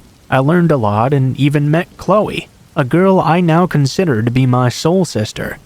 My professor didn't seem too odd at first. He had that kind of hippie vibe to him and was very passionate about human and civil rights. It also turned out he was the head of the political science department at the university. When we first got together, he boasted about how excited he was to have a class that consisted only of women. I didn't really find that inherently off-putting, though. I thought it was kind of cool how he was so excited, actually. But my friend and I later analyzed a lot of things he said, and we saw it in a very different light after. As time went on, I got closer and closer to Chloe. Her and I would get coffee and discuss the reading material quite frequently, which eventually branched out to partying and hanging out outside of class as well. She used to joke that our professor liked us the most because we were the loud mouths of the class, in the sense that we were always the ones taking part during discussions. That, combined with him praising our 100% female class, were not huge red flags for me at the time. The biggest event that kind of bothers me now is the trip up to his cabin in the mountains. He had asked us all as a class to accompany him to his cabin almost an hour and a half away from the university, in the middle of the mountains. We all thought it was a bit odd. Well, some of us at least. He brought food up and cooked us a large lunch. It was actually kind of nice to just have a candid conversation with the girls. My professor even brought his wife along on the trip too, so it didn't really seem that weird at first. However, he remained kind of touchy with us. Nothing major, just lots of resting hands on our shoulders while talking to us, or trying to get by us. I ended that semester and left that university right after finals. I realized that my university didn't have the program I wanted, so I transferred my credits and started going to another school instead. My friend was dismayed, but we still hung out and did a lot of our work together. She even took another class with him. She said she'd taken him on as an academic advisor and worked more closely with him. Again, no immediate red flags from her. That was until she texted me one day, asking if I'd heard the news about him. Since I didn't really go there anymore, I was amazingly unaware of everything that had happened. Turned out he had been forced to resign. It was in the local news, as the university was getting ripped to shreds for handling the situation so poorly.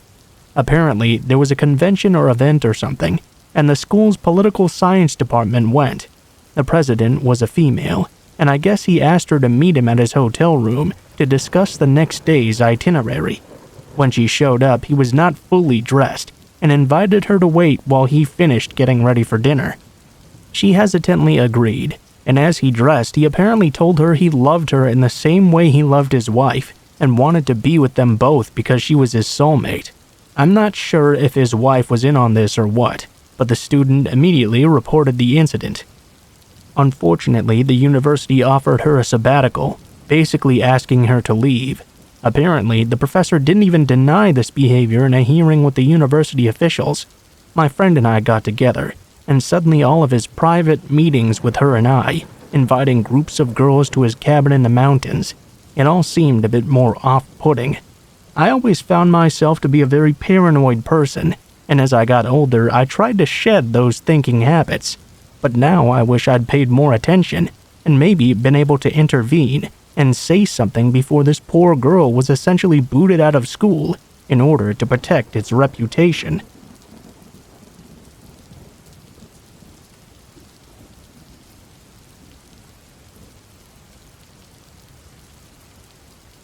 So this happened a number of years ago. I recently discovered Let's Not Meet and thought this might be worth sharing. At the time, I lived in Aberdeen, Scotland. I was a 24-year-old Scottish guy who shared a flat with a 27-year-old Romanian girl. We were friendly, but not quite friends. On her birthday, she asked me if I wanted to go out for a few drinks with her and her other friends. She worked at this really cheap and depressing strippers behind the bar so she could get free drinks. I already had plans, so I didn't go with her after all. I had been there with her before actually, and it was quite the grim atmosphere. Anyway, we both went our own ways on separate nights out. I came home just a little bit drunk. About halfway between 2 and 3 a.m., I grabbed some water to brush my teeth and got into bed. I was awoken at 4 or 5 by some doors in the flat opening and closing, and what sounded like drunken staggering. I assumed it was my roommate who was a little drunk from the bar. No big deal. After a while, though, I could make out her talking quietly, and I could hear the tones of a man responding. I was kind of surprised by this. She had never once before brought someone back from a night out, but hey, it's her birthday. I'm not one to judge. I just wanted to make sure they knew they'd woken me up, however, and to try and make sure I didn't hear anything more than I needed to. I did a rather loud forced cough, so they would hopefully keep things down a bit. I heard a door closed and thought my job was done, so I went back to sleep. We both slept in the next morning. I was up first, though, and started making breakfast in the kitchen. Eventually, she comes through, looking terrible after having been sick in the toilet all morning. She starts getting some water, and I cheekily asked her, "Have fun last night, then?" She kind of wearily responded, "Yeah, it was okay." "Nice try. I know you brought a guy back." She went completely white. "Wait, what? That actually happened?" Confused by her reaction, I asked, "What do you mean?" "I thought that was a bad dream." Turns out she never brought him back. He had followed her all the way home. The lock at the entry of our block flats was broken at the time. She had left the strip club after starting to feel extremely sick and hadn't managed to lock the door to the flat itself as she came in because she thought she was going to hurl and rush to the toilet. When she went back to her bedroom undressed and got in bed, she was almost asleep when she realized she was not alone in her room. When she saw the man, she managed to stammer out the question, "What do you want?" He was alarmed that she'd seen him and hurriedly replied he wanted some water. She was extremely scared, wondering what to do and trying to keep calm, when they heard my cough. My extra loud and hopefully masculine-sounding cough startled him, and the prospect of a man in the flat apparently scared him enough to run away, as he left immediately after. She hurriedly locked the door and went back to bed and passed out. I made her report the incident to the police. They immediately sent 2 officers around to look. They interviewed her and scoured through CCTV. This was apparently not the first time this had happened in the area. It appeared this man was working his way up to an attack of some kind. They said it was lucky I'd coughed and spooked him. They were also convinced she had had something slipped into her drink, but she didn't want to have her urine tested. I think she may have been doing some coke at the time or something. They wanted to make sure she hadn't just mistakenly invited him back, and she pointed out there was no chance of this. When they reviewed the CCTV footage, he could clearly be seen following her home, but they couldn't figure out where he'd gone after he left the flat.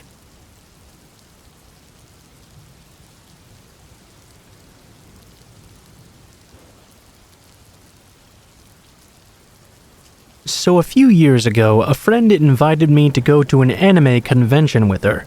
I'd never actually been to one before, so I excitedly said yes. On the way, I asked her what a first-timer would need to know. What was the etiquette like? Picture taking, how much did the artists usually charge? Would there be any gross people? That kind of thing. She told me there were basically 3 things you needed to know. 1, always ask before you take someone's picture. 2, avoid the people holding free hug signs. And 3, watch out for what she termed followers. I was about to ask her what this meant, but we had already arrived at the hotel and had a mad scramble to get checked in on time. I helped her and her other friend get into their costumes, so my question went unanswered. For a while, at least. Later on, when we finally hit the convention center, we were walking in and looking around. She leaned over to me and nodded toward a shortish fatty with a blue-streaked blonde bowl cut. As if he'd immediately noticed this from across the room, he stared right at my friend and me. "See him?" she whispered. "Hardcore follower." I found out the hard way what she meant. I glanced up later during a conversation with some other cosplayers I'd met, and saw him standing a ways off, staring at me again. I met his eyes and looked away. He gave me this inexplicably creepy vibe, and I didn't want to encourage him further. I did my best to assume it must be a coincidence. Maybe he'd overheard us talking and decided to eavesdrop. Whatever. But then it happened later again. I was sitting in a panel when I felt someone rustle over beside me. I glance over, and I notice it's him. I escape to the dealer's room. I look up and see he's a few booths away, staring at me. Head to the artist's alley. Suddenly he's a few tables down. this time making more of an effort to blend in with the crowd. I joined in an impromptu dance party in the ballroom when I realized he was weaving his way through the crowd, damn near feeling me up a couple of times. At this point, I went out into the lobby, thinking being in a more open space might make him rethink things and finally leave me alone. Nope. He came right up to me, didn't say a single word, just sat down right next to me and stared at me. I eventually met back up with my friends. The friend who brought me looked right at me and said, "Don't look now, but that follower boy is watching you." I know, he's been following me all day. The next day, I decided to stick with my friend and her friend just in case, until the afternoon when I got a sudden headache and decided to go back to the hotel room to get some ibuprofen. Now, this particular venue has the convention center separated from the hotel next door by this narrow little bridge over a small creek. I didn't think twice about that bridge until I went to walk across. I saw that guy standing right there, just staring, not saying a word, grinning since he knew I would have to get past him to get where I'm going. I couldn't move, thinking maybe I was wrong. Maybe he really was just crossing the bridge. But no, he didn't move a single muscle until my friend appeared. Then he immediately headed back into the hotel. She took me by a different route back to the room, though later on we could hear him tramping around in the hallways. In the end, it took her enlisting the help of some big scary-looking cosplayers I'd befriended at the convention to make him back off. I don't know what they said or did to get him to stop, but quite frankly, I hope it was very painful.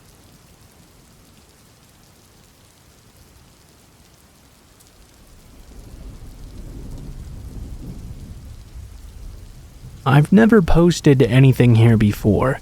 This kind of feels tame, I guess, compared to some of the other things on here, but it still haunts me to this day. This actually happened when I was a teenager, around 14 or 15 years old and in high school. I had a boyfriend at the time who lived a fairly short walk away from the school. We would often go to his place after school ended and hang out for a few hours before I'd walk home. Because we took the same route so often, I knew all of the houses and landmarks along the way. In January, I live in the north, so the winter is pretty cold and snowy. My boyfriend and I started to notice a car had been parked in the same spot for a suspiciously long time. We thought nothing of it at first. Maybe the car had just died in the cold, and whoever owned it couldn't afford to have it towed and repaired. But as spring came and went, and the snow finally melted, the car was still there, parked in the same spot at the end of my boyfriend's street. We passed it almost every day as we walked there after school, and as the days grew warmer, a rotten stench started to rise from the car. I began to joke with my boyfriend. "You know, I bet there's a body in that trunk." We laughed it off together, but we were curious now. One day, we peered inside the car windows as we passed. The car was extremely messy, but not filled with trash or food. A discarded backpack lay across the seat, and papers were strewn about here and there. It looked like any other ordinary car, except we knew it hadn't moved for months now. The smell was indescribable. This smell continued to get worse and worse as the spring turned into summer.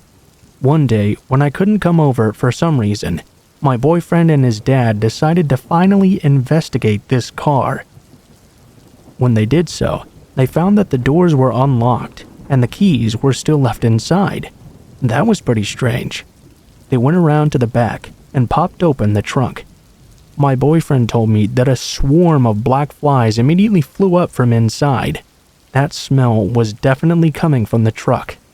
Inside were a collection of black garbage bags. My boyfriend and his dad decided to call the cops at this point.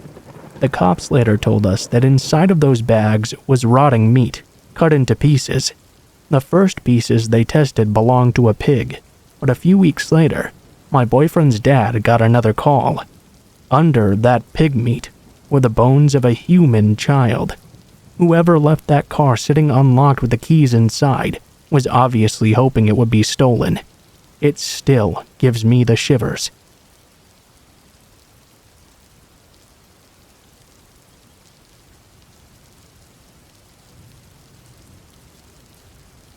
This story is from a few years ago, probably 2009 or 2010 just about. I was in college at the time, and I used to drive a little manual two-door. It had a back seat, but if you were over 5'6", it was basically impossible to sit in comfortably. I was walking out of a big box store one night when I saw this disheveled woman in complete hysterics outside. She was claiming her boyfriend had taken her paycheck to go get high, and now she couldn't get home. Excuse me, where's home? I asked. She answered it was in a town that was probably about 20 minutes away, but for me, it wasn't that far out of the way to help a crying random lady. During the car ride there, she began to act more and more fidgety. She told me about her history of drug abuse and her abusive druggy boyfriend, how she probably wouldn't even be able to pay rent, all sorts of things like that. Meanwhile, we're driving out to more and more secluded parts of town, and the drive is taking longer and longer. About halfway through this drive, she mentioned she also has a host of mental illnesses, schizophrenia, bipolar disorder. Now I'm beginning to wonder about the truth of her story. Whatever, I guess that explains the fidgeting if she just got done with a panic attack, adrenaline and whatnot. Finally, after 40 minutes of driving, we reached this house with no lights on and no cars there. She told me she lived with her kids and her mom. She starts to fumble around to hand me money for gas. I told her not to worry about it because my mileage was fine, and she said she needed to pay her rent. She hesitated then. I'm not sure if she hesitated because I was not accepting the money or if she was thinking of doing something else, but here I was alone in the middle of nowhere, near this completely empty house. I turned my GPS on with directions to home to indicate I was now going to leave. Pretty quickly, she got out of the car, but she went in a completely different direction, away from that empty house, and wandered off into the woods. I never saw her again. I'm not sure if she was just scared, or if she was trying to lure me out in the middle of nowhere for whatever reason. A part of me really hoped she really was just coming down from a panic attack after getting left in a parking lot by her abusive druggy boyfriend, and she was just jittery because of that. But while it was happening, I definitely started getting a feeling that something was not right. I thought about it a lot before. I've considered that maybe my manual transmission, my GPS having a phone, which was less common in a college town in 2010, or maybe something else changed her mind about doing anything weird to me, if she was considering it. But I guess it's a relatively happy ending that nothing happened.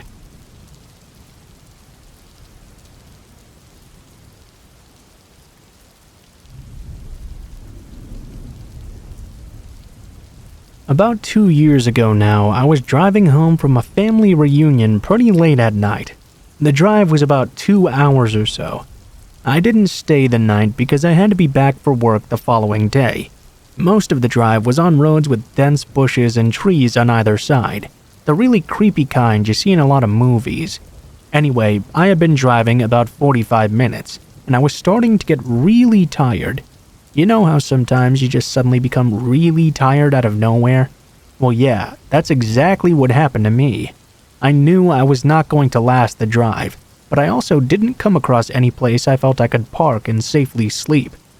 Anyway, after it became clear to me I wasn't going to find a place to pull up, and my tiredness wasn't just going to magically go away, I did something very questionable. I pulled over to the side of the road onto the grass, behind some bushes, to try and hide my car from everybody else who was going to come past. The roads were not empty. I had come across another car every few minutes or so. I made a mental note that the time was 11:22, and then I fell asleep. Sometime later, I was awoken by this scratching sound. I looked at the clock, 11:50. The sound stopped after a few short seconds. Because I was extremely tired still, I didn't even bother looking around, and simply went back to sleep. I was later awoken by that exact same sound, only it was now 12:40. This time, it really freaked me out, because when I noticed, the sound did not stop. The thought ran across my mind that it was just some animal inspecting the car, but why would it return almost an hour after it had left the previous time? I looked up into my rearview mirror, and just barely managed to catch a glimpse of something running away into the forest. Now, at the time, I thought it was the damn hook killer. You know, the one that scratched that couple's car, then slaughtered the guy when he got out to investigate. Fuck that, I thought to myself, so I got the hell out of there. There was a bend no more than 100 yards up the road. As I came around to it, there was a car parked off to the side of the road, with the driver's side door opened. I slowed down just to look to see if anyone was in there, but I didn't see anyone. When I looked back in my rear view mirror, I didn't see anything. But all of a sudden, this man came sprinting from around the corner. He started screaming at me, shouting, Hey you, get the fuck out of your car now!" I noped the fuck out of there and sped off. I never saw that guy again. Moral of the story? Don't sleep on the side of a deserted road.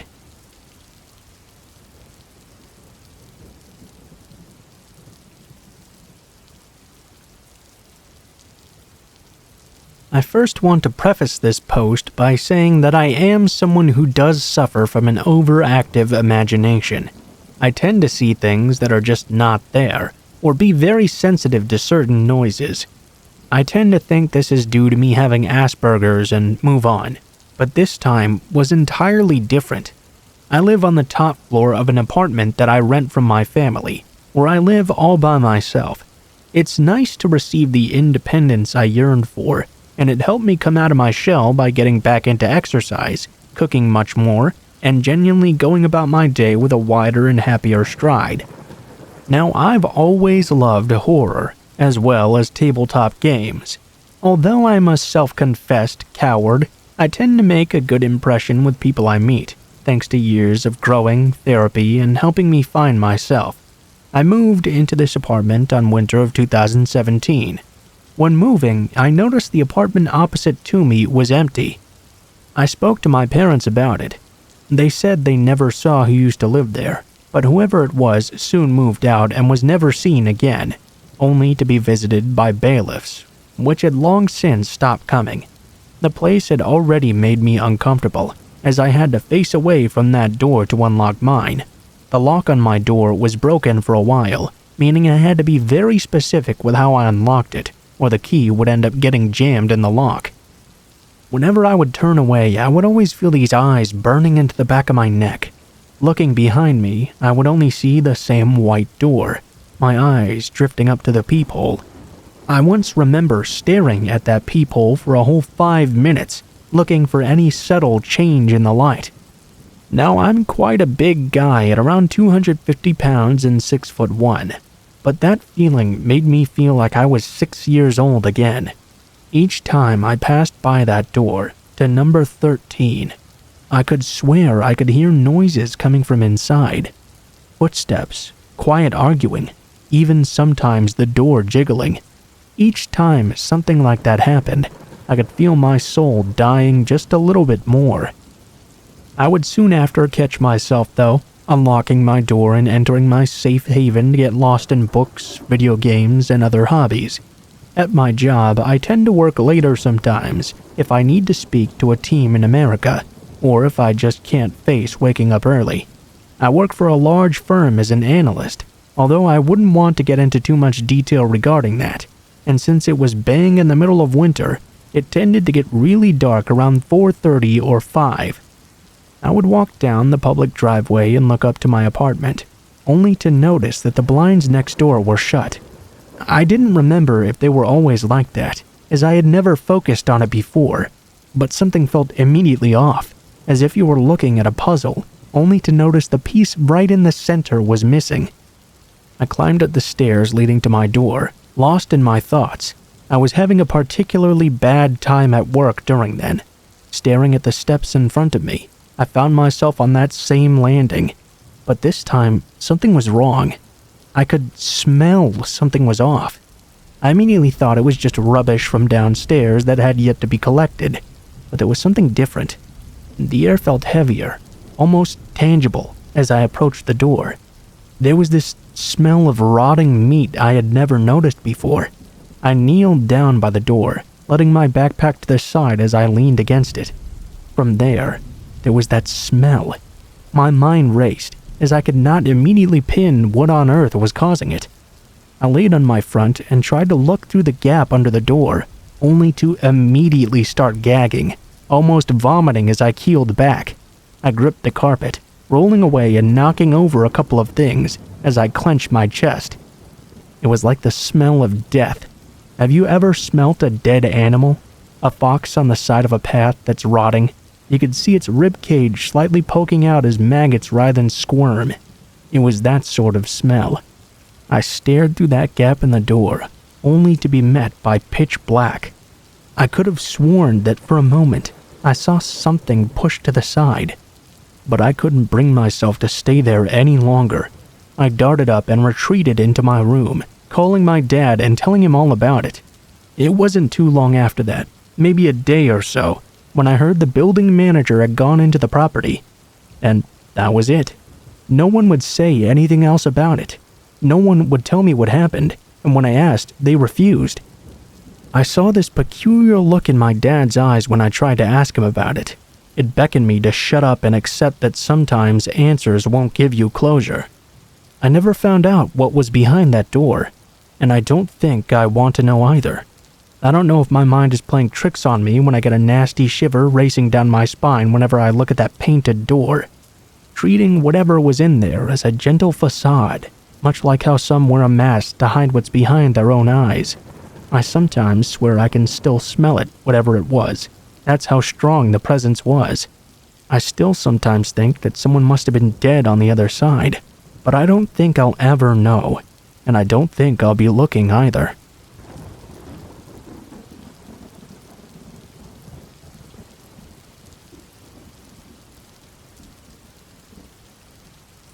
A few summers ago, I went for a bike ride at around midnight with a friend. We went our separate ways at the end of the evening, and I had to ride about 2 blocks back by myself. Because of a construction, I had to ride on the sidewalk. The streets were dead at that time of night. It wasn't a problem, until right where I was about to turn left onto my street. I noticed this man walking by himself, maybe in his 40s, a little bit scruffy, but definitely not homeless. The sidewalk was really narrow. I didn't want to freak him out, so I got about 6 feet behind him. When I said, "Hey, coming behind," he turned around and just immediately gave me this very angry look. I began to turn down my street when I noticed he had started following me, literally screaming about how I was a cunt and he was going to murder me. I lived right off the corner, and I didn't want him to figure that out, so I decided to do another loop around the block. This is not the scary part yet, though. The scary part is that when I looped back around and looked down the street, I could see him standing right on my front porch, staring out at the street, like this motherfucker knew I lived there. He saw me ride by again, but this time he just stared and didn't say a single thing. I ended up going back to my friend's house, but I did notice that my bike was mysteriously stolen from the alleyway by my house just 2 days later. Also, the guy in question was definitely not actually homeless. We have a large population of mentally ill in that area, unfortunately. So if I didn't think that sidewalk was too narrow to pass by, I otherwise wouldn't have even disturbed him. Half of the scary part is that he looked like a pretty much completely normal guy for my area.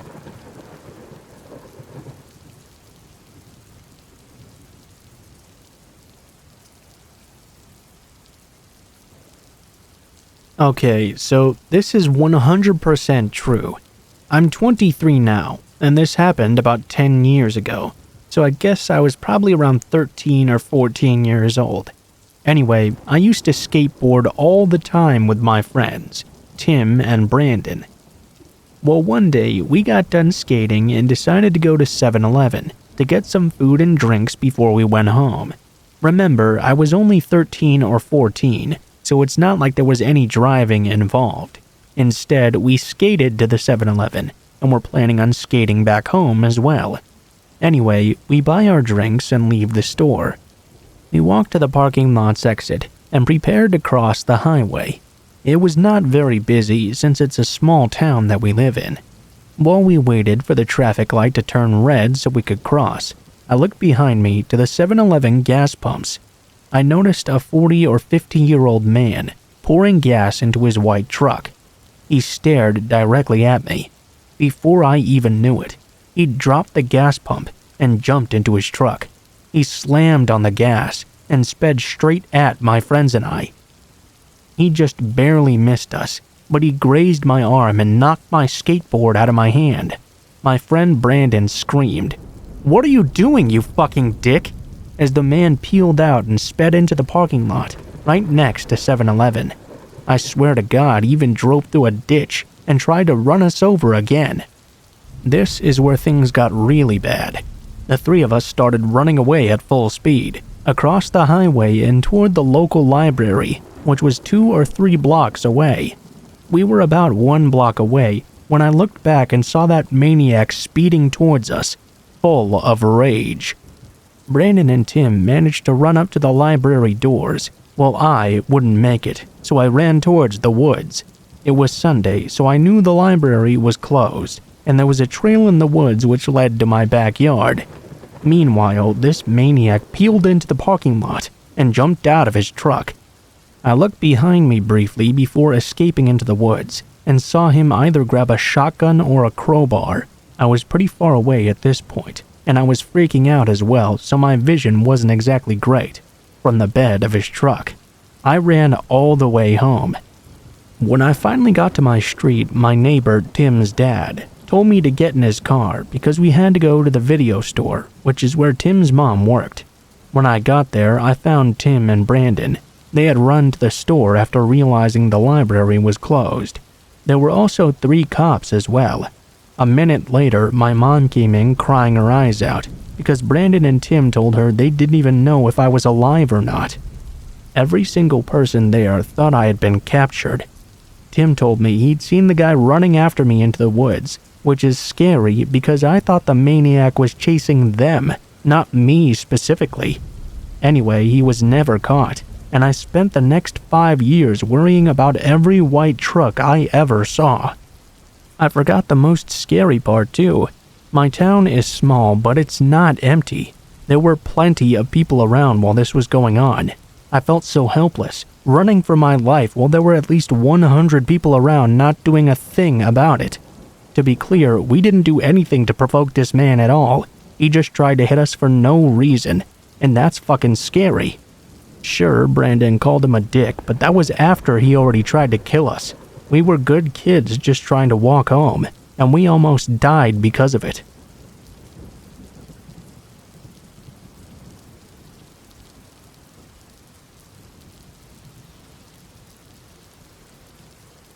I lived in this bizarre little house as a child. It was incredibly tall and thin, kind of like an attached house except freestanding, with 3 floors, a basement, and an attic. It was full of quirks such as 2 fully functional fireplaces, a shower stall in the center of the basement, and a backyard so small you couldn't even take 5 paces without hitting the fence. There was also an old-timey rope-pulled dumbwaiter that led from the kitchen to my bedroom. I loved that weird little place, but unfortunately it was incredibly old. And half of its charm was the fact that it seemed to have been designed by an inarticulate conclave of lunatics. Eventually, the repair costs far exceeded what my parents were willing to sink into it, and we had to move away. Preparing for the move was a bit of a chore. I packed most of my stuff myself. I had taken to throwing stuff down the dumbwaiter and shoving all my clothes so thickly into my closet that they basically became a single solid mass of fabric.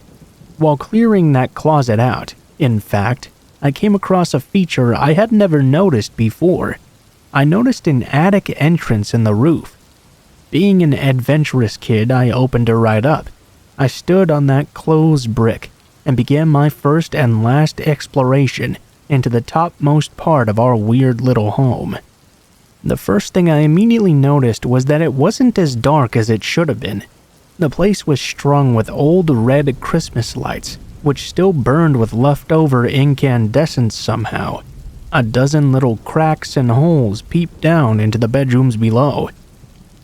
The second thing I noticed was that the place was set up fully for habitation. The insulation was plasticed away, There was an old gurney piled with sleeping bags and sheets, and a rusted mint green refrigerator, which still worked. I even tested it myself. The third thing was the bones. There were a lot of bones up there. I was a kid at the time with a very limited understanding of anatomy, but there were all types of bones just heaped into a series of piles surrounding the center of the attic. Small and large, clean and white, from every and any imaginable sort of creature, haphazardly stacked into a half-dozen osseous clumps. 2 of them were deeply blackened, as if someone had tried to burn them away.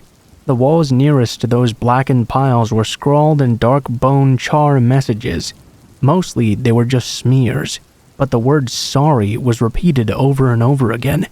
That room had been sitting just above my head for 8 years, while I slept there unknowingly.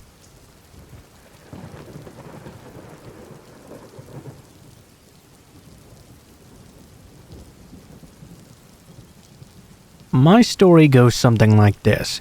When I was 15 and a sophomore in high school, 2 of my friends came over to stay the night. We wanted to go visit another friend's house who lived just across an arroyo. In New Mexico, that's what we call the ditches. They were only a few streets away, so it wasn't really that far of a walk. It was already about 11 p.m. though. We begged my mom to let us walk, because we 3 girls together felt like we could take on the entire world. We dressed up in hats and baggy sweatshirts, because we felt like that would make us less noticeable, I guess. What can we say? We were all teenagers. We decided to start walking after wearing down my mom, who finally agreed to allow us to go. She did try convincing us to let her drive us multiple times, and I wish we had let her do so. Walking under a very dark night sky in the cold seemed fun and adventurous to us. We laughed and talked a lot, crossed the arroyo, and turned along a street that was a little more lit than the main ones. We thought this would make it a lot safer. I mean, it was just a typical suburban neighborhood. We get 3 houses down, and in our rear we hear a car. A car is creeping up along the street without its lights on. Okay, that's a little bit creepy. We decide to hustle along because of this, only to have him speed up. Now he was right next to us. We would start walking faster, and he would match our pace. We would slow down and he'd do the same. We looked inside and saw it was a man with glasses driving alone. I was starting to get really scared. My heart was pounding, and I was regretting being a 15-year-old who felt it was a good idea to walk so after dark. The man tapped on his horn a little bit, not a loud honk but a short one. He stared right at us. Well, that's when we freaked out. We decided right then and there we were going to knock on a neighbor's door to see if they'd let us in to call my mom. All the houses along the row were completely dark, so we rushed back toward the corner house just to try before the dark arroyo we would inevitably have to come across to get home. It was the last house we could try. By the way, none of us had cell phones. This was 2001, and most high schoolers didn't have them back then. Home phones and pay phones all the way. We knocked on this door while the car followed again and stopped right in front of the house we were at. An older lady opened up the door very hesitantly with her husband. We explained that we were very sorry, but we were being followed by a man in a car and he was really scaring us. She let us in to use her phone, thankfully. I remember her house being filled wall to wall with crucifixes. Nothing against them, but in the situation, I guess that just scared me even more. When we came back outside, the car was already gone. We got picked up by my mom and got home safe. We could hardly get to sleep after that adrenaline rush, though. It was one of the scarier moments of my life. What was even scarier was that I rode my bike in broad daylight back to that house the next day to leave a thank you note for letting us in to use the phone. I mean, most people wouldn't have. As I pulled around the corner, though, I saw that same car that had been following us, parked in the neighbor's driveway. That has forever spooked me out. Now I have 2 kids of my own, and I'll never ever want them walking around at night like I did.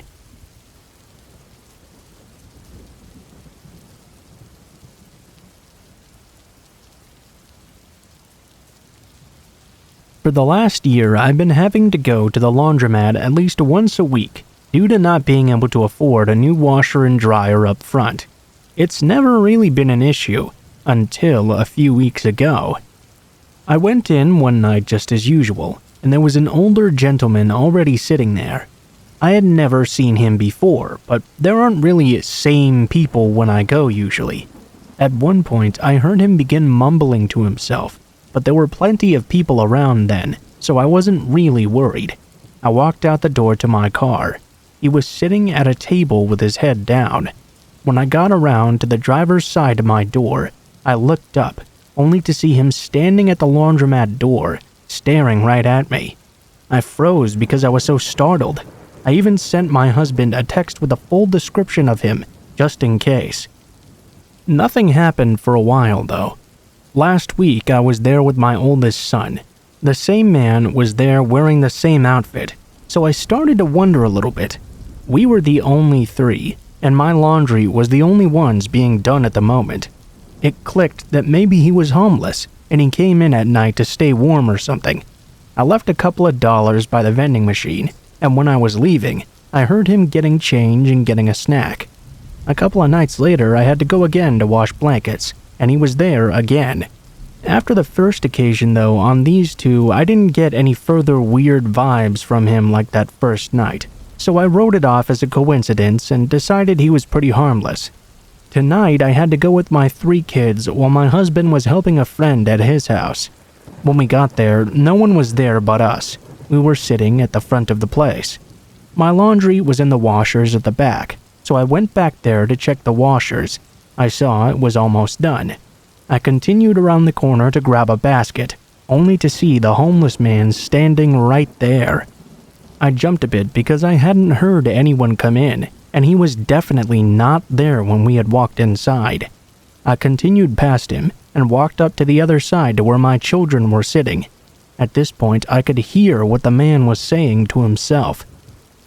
"She saw me and got scared and ran off. God, you're so stupid." I heard the bathroom door slam shut. Alarm bells were going off now. I quietly hurried my kids to get their stuff gathered up. I considered slipping out the front door that we were sitting by and walking down the alley and around to my car. It was dark and my kids were already getting scared though, so I decided that was not a good idea. Instead, we all held hands and walked straight to the back. I thought he must still be in the bathroom because I hadn't heard him ever come out once again. Once we passed the sitting area in the back though, he was standing right there combing his hair. We continued out the door like we weren't peeing our pants scared. I got all the kids in the car and went around to get in myself. There he was again, standing at the back door, staring at all of us. I quickly got in and locked all the doors and left. I called my husband so I could pick him up as well. We all came back to switch the clothes and wait for them to dry. The man was still there. We put the clothes in the dryer, then went to sit in the car. The man walked out, staring at me the entire time. He did a full 2 circles around the place, still watching me. My husband went back in once the clothes were dry and said the man was no longer in there. I'm officially creeped out by this now. I plan on only going during the day from now on, and I don't plan on staying if I'm the only one there. Hopefully, by the beginning of the year I can stop going altogether. Am I being crazy, or is this really creepy?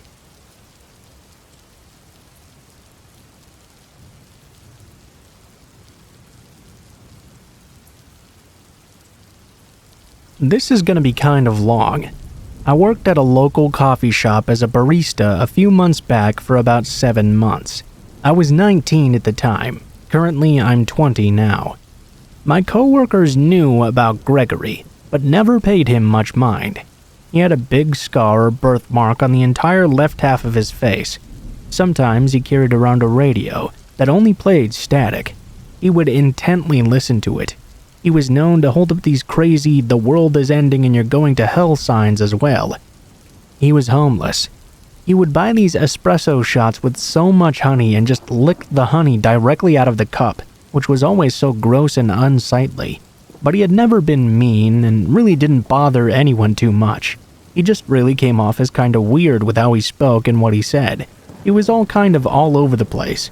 He would jump from one sentence to the next, but somehow it would still be tangible. One night I was working alone, and later closing with my coworker, who was a very small, petite girl, always smiling and not intimidating at all. It was probably around 7 p.m. She came in at around 8 or 8:30. As a side note, I'm a trans guy and have short hair and all, but I'm not on hormones yet, so I still kind of look a bit feminine. I had 2 regulars sat at the bar with me, and it wasn't very full in the lobby at all. In comes Gregory, but this time he seems a bit off, more so than usual anyway. He came up to the register and immediately said something like, "Hey, how you doing? I'm here to buy some coffee if I can. If the Lord will let me have one tonight, because my card may be empty, but if he says so." Immediately I was like, okay. I asked him if he wanted the same thing as usual. He just repeated the same sentence to me. Like his sentences were very quick and erratic and on a loop. So I ran his card and it's empty. Oh, well, looks like the Lord wants me to go to bed and not have a drink. You know, if the Lord says so, it's the truth, right? Yeah, sorry, Gregory. By the way, you left your hat in here last time. He cut me off quite aggressively. Oh, I don't need possessions. They don't mean a thing compared to the Lord's love, you know. As long as I got my heart and soul, and as long as you love God and believe in Him, He'll do great things for you, you know. So what's your name again? How old are you? You seem young. At this point, when he asked my age, I was weirded out a bit more, but here's where it gets more uncomfortable. He then asked me if I'm married. I initially didn't understand him, so he asked again. I said no, I was not. As soon as I said no, he cut me off and started talking even more erratically and quickly, stuttering over himself. I could barely even listen and hear what he was saying. He told me his full name, his age, which was almost mid-50s, and where and when he was born. He went on to say he had no money but to go to Outback Steakhouse to find this person. He gave me their full name and said he didn't have money right now because he gets his check at the end of the month, but that wouldn't be a problem for us. Obviously, I was super creeped out. Reminder, 2 regulars at the bar were having a watch and hearing this whole conversation go down as well. I finally decided I needed to ask him to leave. Gregory, please stop. I'm not married, but I do have a boyfriend, and I'm gonna have... I couldn't even finish my sentence. He interrupted me again, raising his voice. Is he gonna commit to you? Is he? If not, you let me know, and I'll take good care of you. He rattled on about how he could never find a woman to be with, also assuming I was a woman myself. I attempted to tell him he needed to leave when he got physically angry. His expression snapped from upset to confused and pissed. He didn't say a word, but in the middle of me talking, he whipped around and walked out the door, slamming it hard against the glass and walking down the sidewalk to leave. Luckily, no one in the lobby really heard much, but the guys at the counter were as shocked as I was. It was my first time experiencing any kind of harassment at work, but that wasn't even the worst part. Another regular, a woman a couple of years older than me, used to work at a lingerie shop and currently works at a diner. I don't really know how we got into it, but she also explained to me an experience she had with Gregory. He had apparently walked into the store and asked angrily why they carried sodomy in this store. He then proceeded to rub the lotions they had all over his face. I learned that he was constantly in and out of jail for trespassing into places he's banned from, including the coffee shop I worked at, which no one even knew he was banned from because he'd been so long. He had some mental issues and handled that by doing copious amounts of drugs. I don't really know what kind of drugs, but Arkansas is the state of meth, and I assume with that kind of behavior, it's what he was working with. The second and possibly worse incident is when the woman I was talking to had a coworker of hers who met Gregory at the diner. She was opening at 4:30 a.m. with her boyfriend, when Gregory, who was already banned, knocked on the locked door and asked for food. The boyfriend said he needed to leave and go away. Gregory got angry and replied to the girl, "How dare you do this to me? Treat me this way. Whatever happens to you next is all your fault." He was later overheard saying that if he got the chance to be alone with her, he would rape her. He's been known to threaten other women with that as well. I was already afraid he would come back later while me and my small and sweet coworker were working together to get some kind of revenge. but I never expected him to be capable of that. I had to watch my back for the next few months. I saw him once more before I stopped working at that job, and he sent chills down my spine. He just glanced at me with zero expression. I tried to tell my male coworker, who he treated normally with a creepy smile, not to serve him. I hid in the back and waited until he left. I haven't seen him since, thankfully. I carry a knife now wherever I go.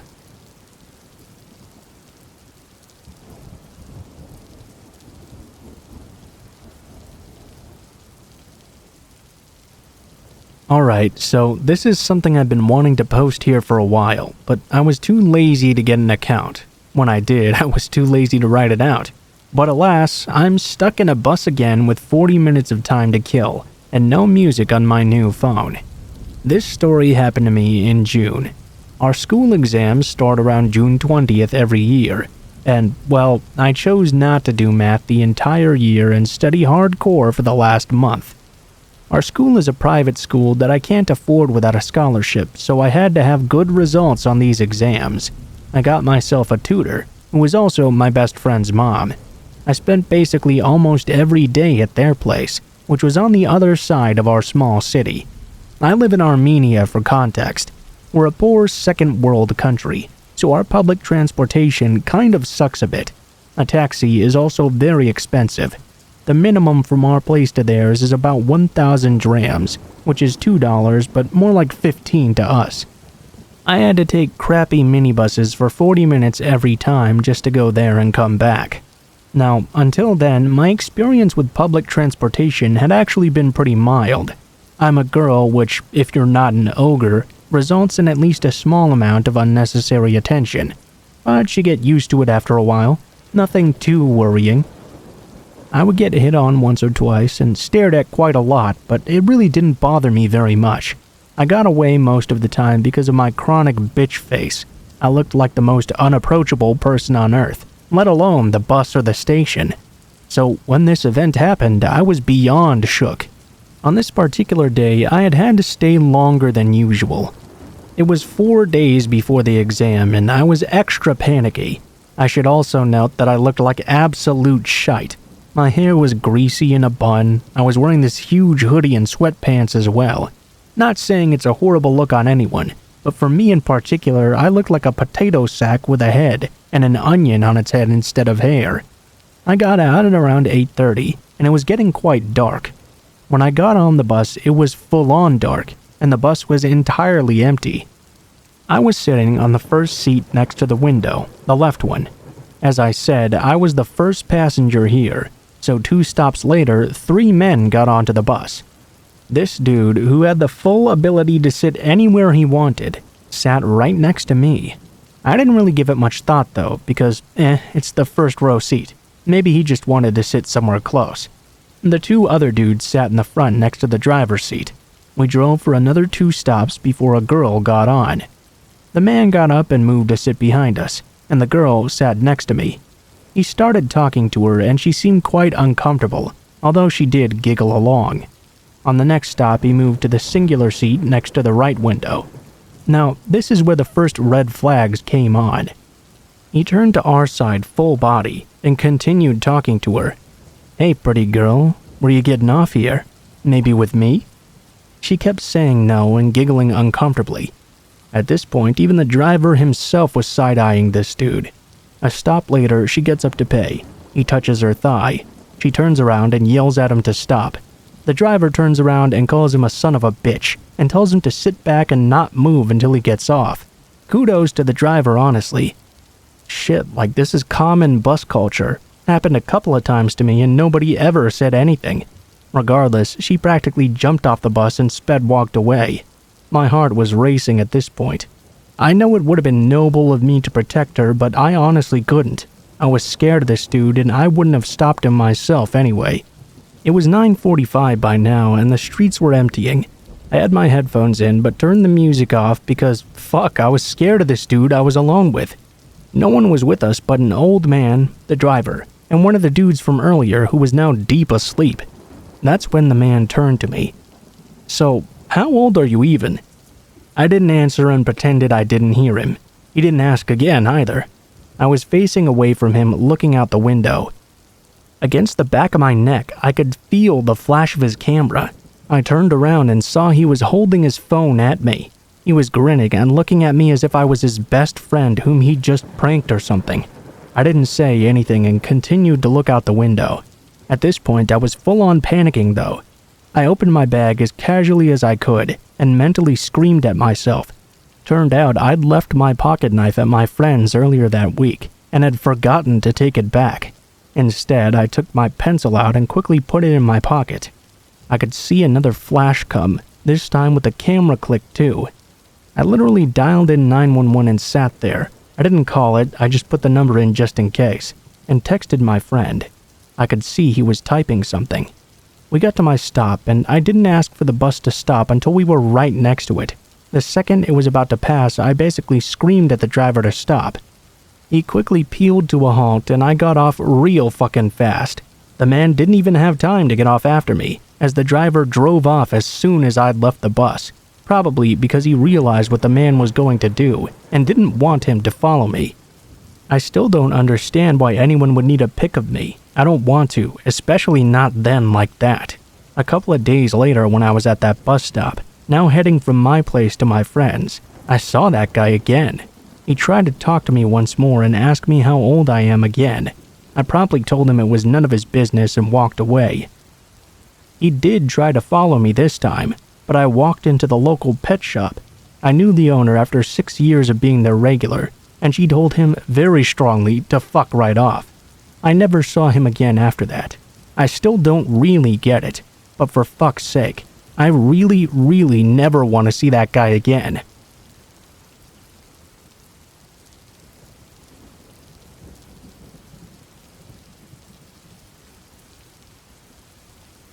My dad's side of the family is based out of southern Ohio. Once every year or so, my parents and I would make the 6-hour drive to visit my grandma and my dad's old friends. I really dreaded these trips because of the excruciating boredom that was always involved. I was just a 7-year-old kid, and an only child at that as well. I had strict Catholic parents who refused to buy me a Game Boy even, so I would jump at every chance to entertain myself. This usually meant going to the store with my mom or tagging along with my dad when he went to see his friends. Now, one of my dad's friends, who we'll call Dave, had 2 boys, Henry and Sean, both a few years older than me. When my dad went to visit Dave, I would be expected to join in on whatever the boys were doing, which was mostly sitting in the basement playing some first-person shooter game on their big screen. On one of these occasions, I was getting really bored of just watching Henry and Sean shoot random NPCs, so I suggested we play hide-and-seek instead. Henry agreed, but Sean demanded we play with all the lights off. I was still afraid of the dark at the time, so I whined about it a lot, but Sean pulled the "It's my house" card, which was insurmountable as a kid. Well, Henry and I quickly found our hiding spots. Then the lights went off, and Sean began to count. 1, 2, Freddy's coming for you. This was unsettling. After that, there was silence, and I waited. It wasn't long before the adrenaline started to build up. I had felt the superficial disquiet that children feel in the dark many times before, but in this moment it was different. I felt the full weight of terror. It's like I could feel in my whole heart that something terrible was going to happen to me if I was found. I don't know how long I stayed in my hiding spot, but eventually I was seized by survival instinct and bolted to the top of the stairs where the light shined through a crack at the bottom of the door. I screamed, "I don't want to play anymore!" After being chided and called a baby, I was led upstairs to Sean's room with the promise that we would now find something else to do. I really didn't care what it was. I was just glad to be out of that basement. We entered Sean's room and Henry closed the door. I stood there watching Sean dig through a drawer. In my head, he was looking for a game we could all play together. I was very wrong. He suddenly pulled out this big knife. He proceeded to open it and smiled. I love scaring the shit out of civilians. He then started inching toward me with a knife in his fist. I backed up against the wall and started to panic, my face contorting and tears welling up. I began hyperventilating for the first time in my life. Henry stood to my left, blocking my only way out. Fortunately, though, he was on my side. "Hey, you're making her cry, just let her go." He opened the door for me. I ran as fast as I could into the living room and sat down at my dad's feet, still shaking and tearful. I didn't tell on Sean. I was afraid he would try to get back at me for it. My dad didn't even notice the state I was in. He was absorbed in the episode of Cops that was on TV. I was thankful when we drove away from there. Years later, I was talking with my mom, and the subject of Dave and his family came up. I recounted this story to her, apparently for the first time. She told me she knew all along something wasn't right with Sean. She said one night when our families were together having a bonfire, Sean had caught this large frog. He began throwing it up in the air, letting it slam into the ground. Once he got bored with that, he dangled it over the fire. My mom screamed at him to stop, so he paused, looked her dead in the eye, and threw that frog right into the flames. My mom said she'll never forget the sizzling noise the frog made as it was engulfed in fire. It's been years since our families have even contacted each other, but I still think about Sean and Henry often. Part of me wants to check the Ohio criminal database and see if Sean has a record. It really wouldn't surprise me.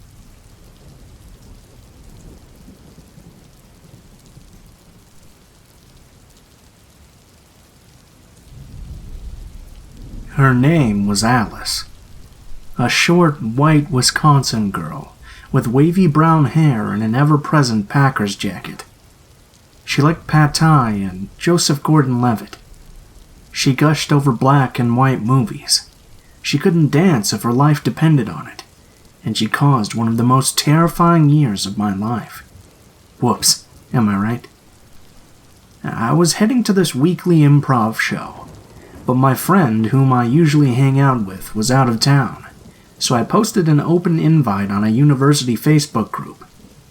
I got exactly one response, from this random girl, Alice, but my socially awkward ass was all over it. She came to the show and we hit it off big time.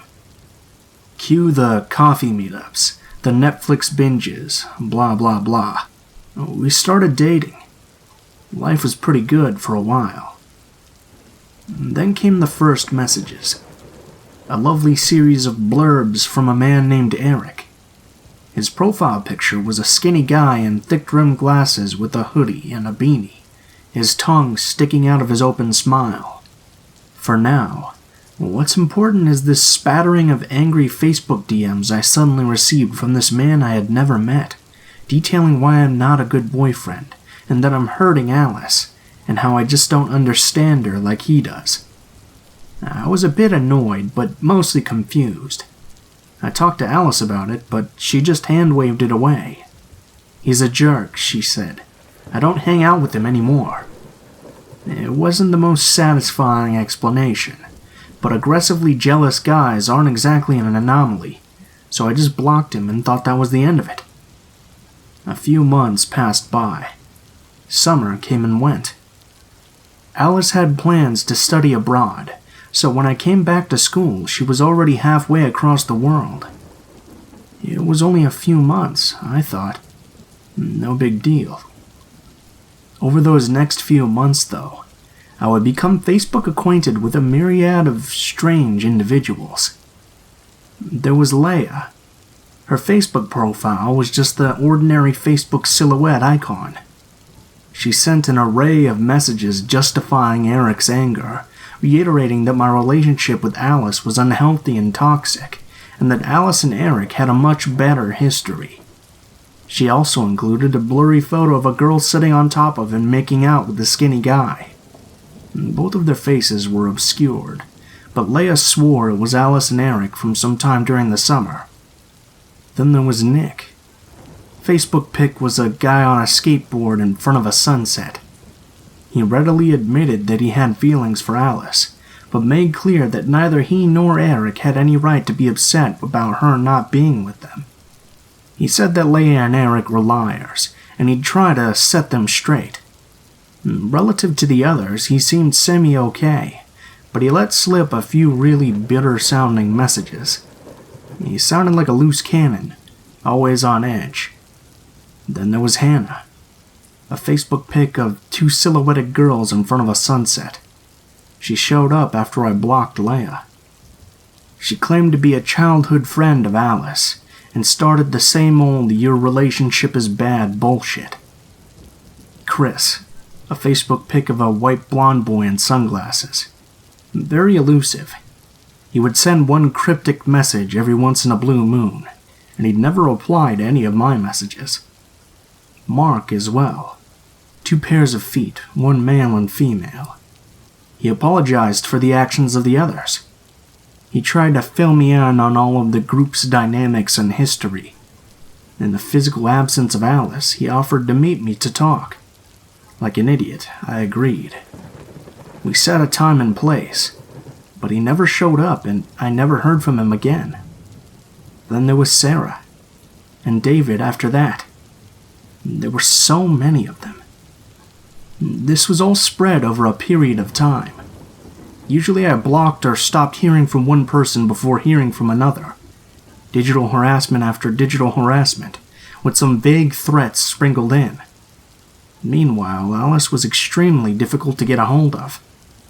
I chalked this up to vastly different time zones, but even when I did hear from her, she was especially dismissive of the whole subject. "I don't know what to do," she said. And then I got an accusation. One day she sends me the question, "Who's Mary?" I tell her the truth. I don't know who Mary is either. She sends me screenshots of texts she received from an unknown number. In them, the sender wrote that her name was Mary, and that she was in love with me. "He told me he loved me," Mary wrote. "He had sex with me, and now he's not called me back." If you feel like this story is rapidly losing focus, it's because it is. There were so many disparate things going on, and I couldn't for the life of me understand why this was happening to me. At that point, I was just about losing my mind. But this is where things get beyond crazy. I started to get text from Mary. She asked why I hadn't called her. She asked if I meant what I had said to her. She told me she'd come to get me. She said she'd seen me on campus, here, there, at this event, at this particular time. And any time she said she'd seen me in a place in a particular time, I realized that I had actually been at that place. I started looking over my shoulder. I didn't know what I could do. I had no face, no name to report. Then I heard from Nick again. He said he'd found Mary, that he'd tried to talk to her, and she pulled a gun on him, but the situation was somehow resolved and she was now being put in treatment. And that's all I could squeeze out of him. I'm beyond confused at this point. I'm afraid. I call Alice and tell her I can't do this anymore. I had no clue what was going on, but I knew somehow all these people were involved, and I wanted no part of it. I cut off contact with her. And then suddenly, everything, the messages, the texts, the random people, it all stopped. A friend of mine realized something odd soon after. Barely any of Alice's friends had their faces on Facebook. We did some digging ourselves. Eric's pic was some photo off a Tumblr blog of cute nerds. The photo of Chris, the one of the white boy with sunglasses, was just an obscure photo of Justin Bieber. The photo of Nick, the skateboarder, was a stock photo, and Hannah's photo was art from a book ad. David was apparently a picture of a Korean pop singer. We also noticed something horrific. All of their profiles were created around the exact same time I had first met Alice. To this day, I don't understand why she did it. Fast forward 2 years. I get a text message from an unknown number. The number looks familiar, I think to myself. And then I realize it's Alice. The text consists of one word. Talk?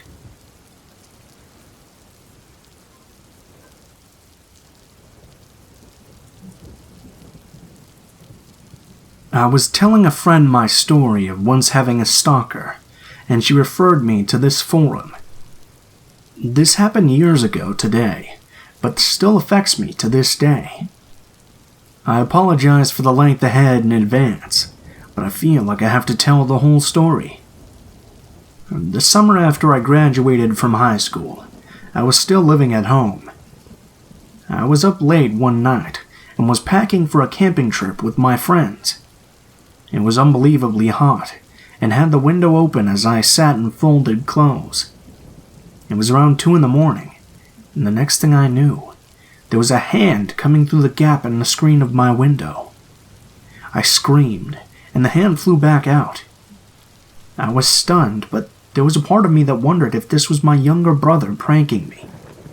I got up and looked out the window and saw the figure of a man staring back at me. I ran into my brother's room where he was playing video games. We called the police, who came and searched the area, but they found nothing, warned me and my parents to lock the windows and doors, and left. We were all still shaken up, and my mom had a feeling that he would come back. Turns out her mother's intuition was right. She waited outside and waited on our back porch. After 20 minutes or so, she saw a man dressed in all black slink into our backyard along the tree line. There wasn't a fence on that side, unfortunately. He hid behind a tree for a few moments and ran to another and hid there, slowly working his way up towards my window. My mother yelled something at him, and he took off running as fast as he could. The police came back out again, but found no trace of him. I never opened that window again, not even the curtains. My parents installed some motion-detecting lights, and with that, it seemed to be the end of that. About 6 months later, my friend and I got an apartment downtown together. We were really excited because this was our first place of our own. The apartment wasn't exactly the best quality, but it was so fun to be living in the city. The downside was that it was street parking only. After a few weeks, though, my car was broken into. Nothing was taken but a single rose sat on the passenger seat. It was creepy, but I vowed to be vigilant and safe. I always tried to get a spot close to the entrance near the lights, but often it was difficult to get those spots, and I would have to park farther away on darker streets. Things began escalating at this point. My car started being broken into at least once a week. Most of the time a flower was left, which I always threw on the ground, but once a pair of men's underwear even was left. And even more creepily, once a bag of Tootsie Rolls, as they were my favorite candy. This made me wonder if the person doing this knew me personally, and I started to become suspicious of everyone. There was a laundry machine in the basement of the apartment, and one day I went down to get a load that had finished drying. As I started to fold, I realized that all of my undergarments, bras, and panties were gone. Another week, I had a male friend over from school, and when he went to leave, his tires had gotten slashed during the visit. By the time the first letter arrived, I had already started making plans to move elsewhere.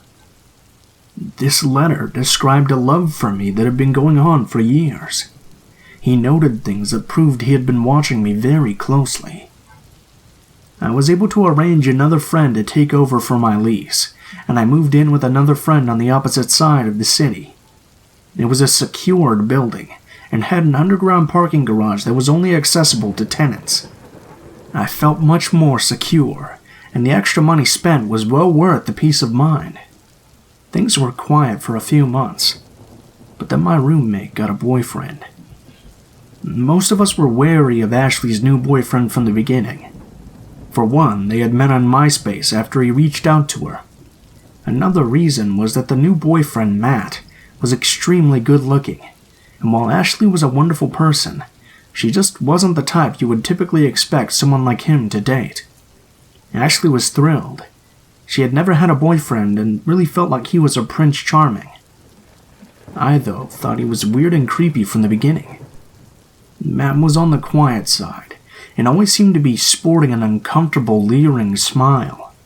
It was difficult to carry on a conversation with him, because he would always make these weird and random comments on facts that were completely unrelated to what we were talking about. I had deleted my MySpace when the initial stalking began, but I created a dummy account to learn more about Matt. It didn't look like he really knew any of his friends in real life. There were only pictures of himself, and the rest of the information was very vague. My friends and I gently tried to discourage her from seeing Matt. He technically hadn't done anything wrong, but he was just so strange.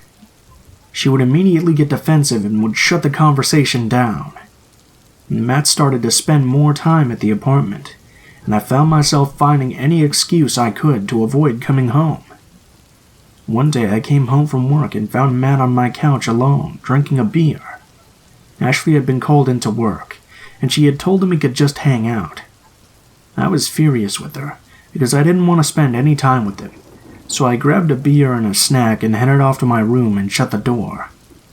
After about 30 minutes or so, he knocked on my door and suggested we watch some TV and get to know each other better, because we both loved Ashley. I didn't want to, but decided that maybe I needed to just give him a chance. He put on a movie, and I tried to focus on it because I didn't want to talk. At one point, I glanced over at Matt and found that he was just staring at me with a weird smile on his face. I snapped a "what" at him, and he continued smiling and just said, "I can't believe it." "Believe what?" I asked. He said nothing, and went back to watching the movie, still smiling. I had no idea what he was talking about, but for some reason the interaction made every hair stand up on my body. I excused myself and locked the door to my room. Another month or so went on, and I had managed to avoid being home for much of anything beyond sleep and showering. Matt practically lived there now, and even brought a bunch of his things into Ashley's room. I didn't want to move again, but I was beginning to look for other options at this point. On their 6-month anniversary, I saw a huge bouquet of flowers on the table, and an already open card propped up next to it. I rolled my eyes and was about to leave, when I decided to see what that weirdo had wrote for her. When I opened the card, my heart started beating through my chest. Without even reading the words he wrote, I was shaking. The handwriting was exactly the same as the one my stalker had sent. I had kept them as evidence, and dug them out of my desk for comparison. The handwriting was unique and identical. Matt was the stalker.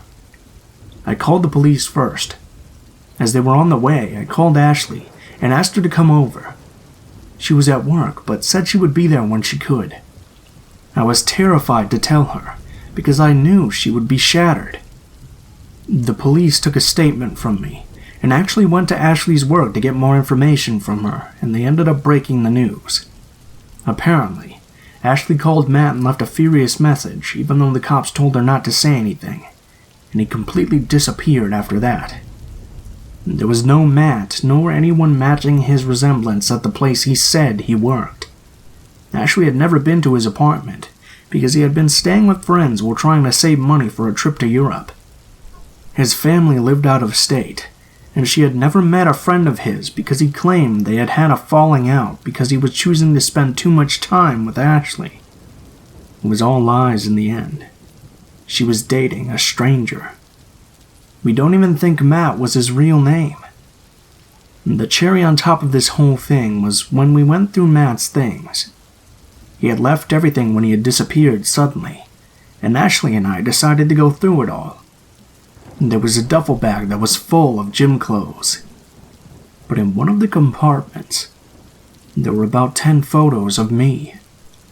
All were taken from far away, with the exception of one being me while I was sleeping. The sheets were current, so I know it had to have been at the current apartment before I started locking my bedroom door. A few pictures dated back to before the incident at my parents' house, which made us link that it was him as well. My pair of missing underwear were there, and I shudder to think of what he did with the rest. A Starbucks lid with my red lipstick marks, a necklace I hadn't even noticed was missing, a few other random sick souvenirs. The police never tracked him down. I decided to accept an opportunity overseas that I had been considering, and got the hell out of there. Unfortunately, Ashley and I quickly drifted apart. She had a really hard time accepting that her first love was a complete psycho. I think I had some underlying anger, maybe misplaced, for believing all of his lies and letting him into our lives. I don't know what his endgame was. Would he have tried to hurt me? Or was he simply content with being in my world? I'll never know. Being stalked changes you. And even when I lived across the world, I looked over my shoulder everywhere I went. I still have no social media accounts attached to my real name. I'm married with children, and know that he must have moved on to torment some other poor woman. But every time I visit my hometown, I'm tense and keep a low profile. Part of me will always worry that Matt will someday resurface again.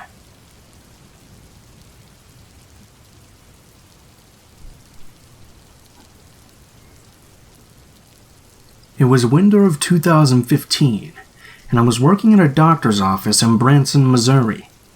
I had just gotten a new iPhone, and was excited to try out the time-lapse mode for its camera.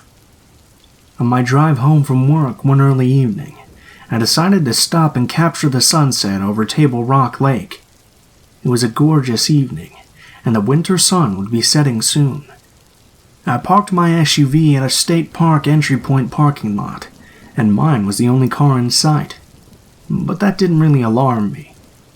I hopped out and realized how incredibly chilly it was. It was sunny, but blisteringly cold. I opened the back of my vehicle and put some gloves on and a better pair of shoes. Then I took off down a trail that led to the edge of the lake.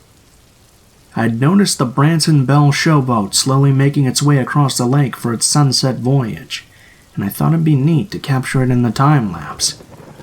I was a single 31-year-old female, with a lifetime of experience doing risky things on my own without consequence.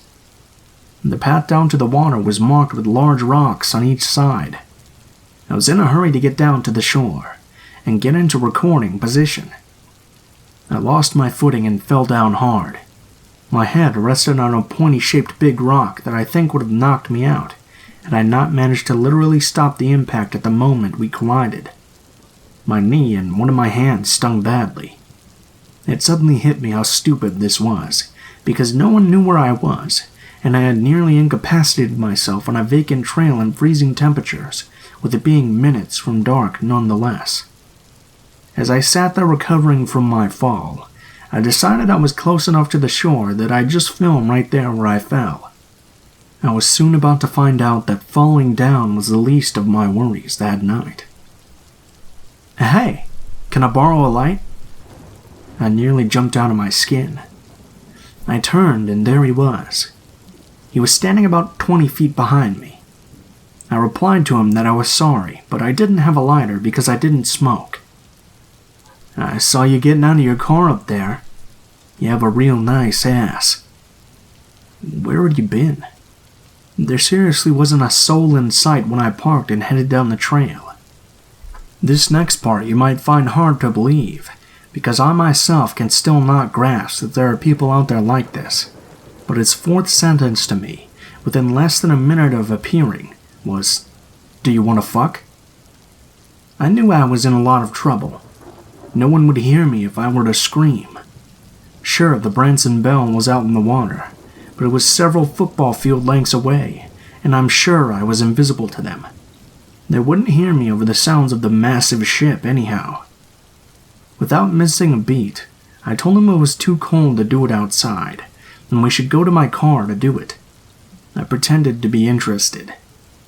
In my mind, I knew I just needed to get off this trail before the sun went down, and obviously I'd abandoned capturing the sunset at this point. I don't recall all the things he said during the walk to the parking lot, but he asked if he could touch my butt during the walk, and I happily agreed. I knew it was a test. I still wasn't 100% sure he was going to let me make it off the trail, and anything I could do or say to please him on that walk was my ticket out. How had I gotten myself into this awful situation? God, I was stupid. Just please let me make it out of this, and I swear I'll be smarter next time. He kept his hand on the back of my pants for the rest of the walk. We made it to the parking lot, but much to my disappointment, I was still the only car there other than a vehicle that hadn't parked in a real spot and hadn't been there earlier. I knew it was this man's car. He had been hiding somewhere and watching me, and then he'd pulled up the trail entrance and left his car at it before he began to follow me. You may ask why I didn't call 911 on the trail. Well, he was watching my every move, and I wanted to make it off the trail unharmed and alive. I figured it being below freezing was a good excuse to refuse to do what he wanted to do there on the trail, but please him by promising to do it somewhere warmer. Unfortunately, the parking lot was far enough off the regular highway that passing cars couldn't see it. My next mission was to make it to my own vehicle and escape. We were standing by his car, and he continued saying the things that he was going to do to me that seemed a bit too graphic for me to write about here. I was still trying to play along. I tried to get his name and number out of him, but he refused on both. Why would someone refuse to give you even their name? He began unzipping his pants and trying to get me to do things to him, so I insisted we walk to my SUV. First, though, he grabbed something out of his car. I never got a good look at it, but I'm pretty sure it was a handgun. We walked across the parking lot towards my car. I pushed unlock, knowing that only pushing it once would only unlock the driver's side door. I had my keys in ready position. I jumped in as he was attempting to open the passenger door. I threw it in reverse and backed up as the tires spun on loose gravel. Then I put it into drive and floored it as hard as I could. I was too afraid to look behind me in the rearview mirror. I called 911 and gave them his description. Oddly enough, he was a handsome enough guy. Stood at around 6 foot tall, blonde hair, brown eyes, medium to fair skin, a slightly muscular build and nice features. Probably around 25 to 30 years old. You wouldn't look at him and think he was anything remarkable or otherwise. I wasn't ever in a position to see his license plate, but I told them about his car. He drove an older, probably early 90s pale blue car. It reminded me of my great-grandmother's Oldsmobile. I didn't even have a first name to give them. After taking down my information, I never heard from anyone regarding my report again. I may never know what exactly he's done, but I do know that I sensed the presence of an absolute evil that evening.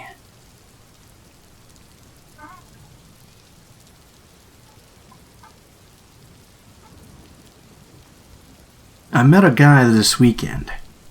We were at the same restaurant. He was with a wedding party, and I was with family. Not connected to the wedding or couple in any way. We just happened to be at the same restaurant where the wedding reception was being hosted. He was polite and respectful, and offered me his number. I took it and decided to text him. We texted for a day or so, and then made arrangements to get together for coffee. We got together in the middle of the day at a public place. I drove myself. I texted a friend and told her where I'd be and the guy's name. I figured I was being overly cautious. The first 3/4 of the conversation was normal enough. We talked about work, schooling, basketball, and the like. It turned out he was a lot younger than I thought he was. He's 22 and I'm 35. He went from being kind of shy and very respectful to telling me a story about how the night after the wedding he came home and people were going crazy. I asked what he meant, and he elaborated to tell me that he had walked into his bedroom and lesbian girls I know were having sex on my bed, but he was a gentleman and didn't stick around to watch. He then locked eyes with me and asked, "Have you ever been in that kind of situation before?" "Well, I've lived in apartments, so I guess I've heard people sometimes." He pushed even further. "No, but have you ever walked in on something like that?" I told him no, and that it was a weird story to tell someone you've just met, and tried to change the subject. He talked about himself a lot. He did ask me some questions, but would interrupt me when I tried to answer, and continue to talk about himself. Something felt odd. He wasn't acting like the night I first met him. He leaned in over the table a lot, and made a noticeable effort to lock eyes with me. I like eye contact, but it felt more like a stare down after a while. I could feel myself moving away the further he leaned in. He started to talk about how he used to pick up girls, but he doesn't do that anymore, because he realized that the girls he picked up at the bars were probably whores who went there every weekend. And then he wanted to know if I drank, smoked, did drugs, did I ever party, where did I party, where did I like to go out, and did I see other men? Almost no pauses, one question immediately after the other. We talked for a few minutes more, and he looked at his phone and said, "The game I wanted to watch is going to start soon. Do you want to get out of here?" Turns out there was a basketball game on, and he wanted me to come back to his place to watch it. I said no thanks, said we'd just met and I wasn't comfortable with that, but maybe we could talk again soon. His face sort of changed and he said, "I'm sorry, but I really thought you were going to come back with me." I told him I wasn't sure how he'd gotten that impression. I hadn't at any point said that I would do that.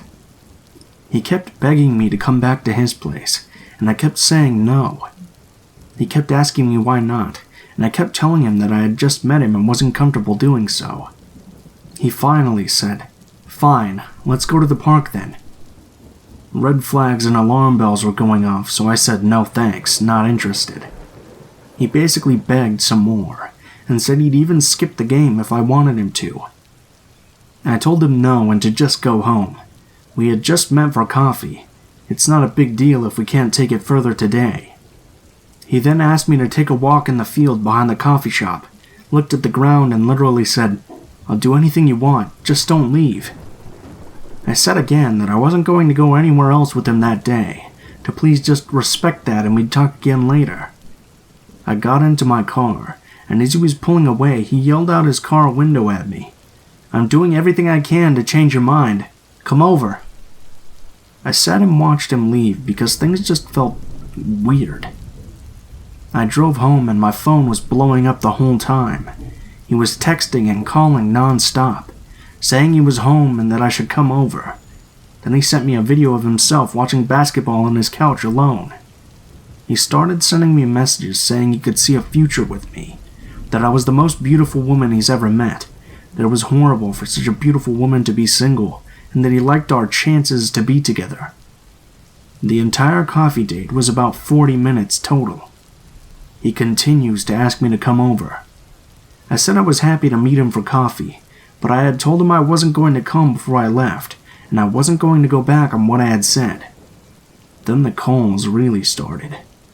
7:55, 8 o'clock, 8:02, 8:07, 8:11. He called over and over for the next several hours. I texted him after the first couple of calls. He had sent me yet another text saying how beautiful and perfect I was, and that he wanted to date and travel together. All I could think to say was, "I'm sorry. I don't feel the same way about you that you seem to feel about me. I wish you well. Take care." He said that he didn't understand. Did that mean that I didn't want to see him again? I replied, trying to be a little clearer. "I'm sorry for not being so upfront. No, I don't want to see you again. I'm sorry, I wish you well, and goodbye." The calls and texts kept coming. I told him one time to please stop. I had to turn off my phone, it kept vibrating so much. All of the texts were about, "What did I do wrong? Why won't you tell me so I can fix it and make this work between us? I really am a great guy and I like you so much. You owe it to me to tell me. If you tell me, then I'll stop bothering you, but you have to tell me." I blocked his number, but my phone still logs call attempts from blocked numbers, so I could see that he was still calling all night until 2 a.m. He called a few more times this morning, and again this afternoon. I called the phone company this morning to check, and turns out he had sent me over 200 text messages in that one day. That was the tipping point, and I decided to go to the police station and at least talk to them and possibly report it as suspicious behavior, or maybe harassment.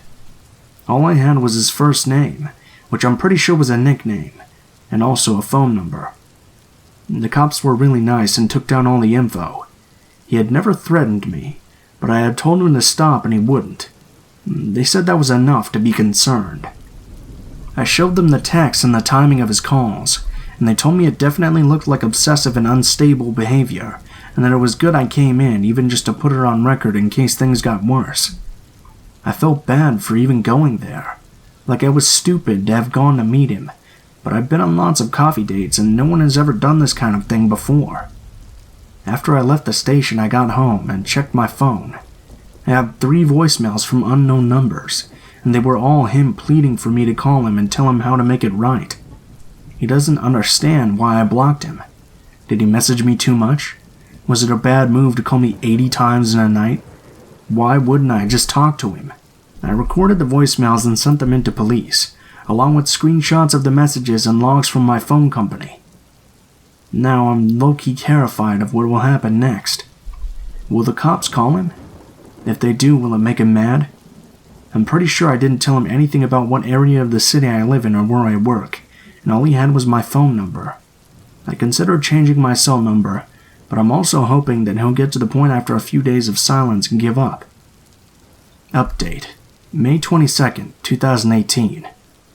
He's been texting and calling me from random numbers all day. I've been taking screenshots and sending them in to the police with my report number. It's been a long, exhausting day. I really want to change my number, but he keeps sending me things, and I feel like it might be helpful to the police to figure out who he actually is. I've informed my family, friends, employer, cell phone provider, and building caretaker about this crazy pants, and given everyone a description of him. I went out and bought 100 plus decibel alarms for the windows and doors in my apartment, and installed them. I'm in Canada, so I can't legally carry mace, but I'm looking at alternatives. Today, he wrote me a really long-winded message, asking for another chance and begging forgiveness. He said he was just overly excited to meet such a beautiful and well-endowed woman, and that he needed just one chance to show his true worth. Pleading and pleading for me to reply and come meet him, and he even signed his name at the bottom. I had heard it slightly wrong and didn't have the right spelling in my phone. I went to Facebook and found his profile where he has 0 security settings. He's not friends with anyone I know. I copied that link and sent it off to the cops. I'm torn between hoping they can talk some sense into him and being terrified the police will confront him, and that it'll become even crazier. Is it worth it? I keep thinking. All he has is my number. Update: May 28, 2018. The last contact I had from him was 4-ish days ago, when he called me at 12:56 a.m. on the 24th. He had been texting me from the same number a few days earlier, when he sent me the charming message about my being so well endowed, so I'm pretty sure it was him. I'm admittedly feeling a little burnt out. I'm taking tomorrow off work to try and chill out. This has been a lot to handle along with work and life in general. I haven't really heard from the cops. I've gotten back a couple confirmations that they've added my screen caps and voicemail recordings to the file, but nothing else. He hasn't been really threatening me, and his enthusiasm seems to be dying down, so I doubt I'll hear much unless things change. Here's to hoping there aren't any reasons for the police to become more involved than just saying thanks for the info. I blocked him on Facebook and hidden all my profile pics. I haven't gotten any friend requests on any of my social media. I'm being cautious when I go out. The alarms are helping as well. At least if this dumb kid managed to figure out where I live and tried to get in, I would hear something and be able to get the fuck out. I stashed a hammer between my headboard and mattress as well. It feels gross every time I get into the bed and hear it tap lightly against the wall, but I'm glad it's still there. Thanks for all the concern. I'm safe and things are finally calming down.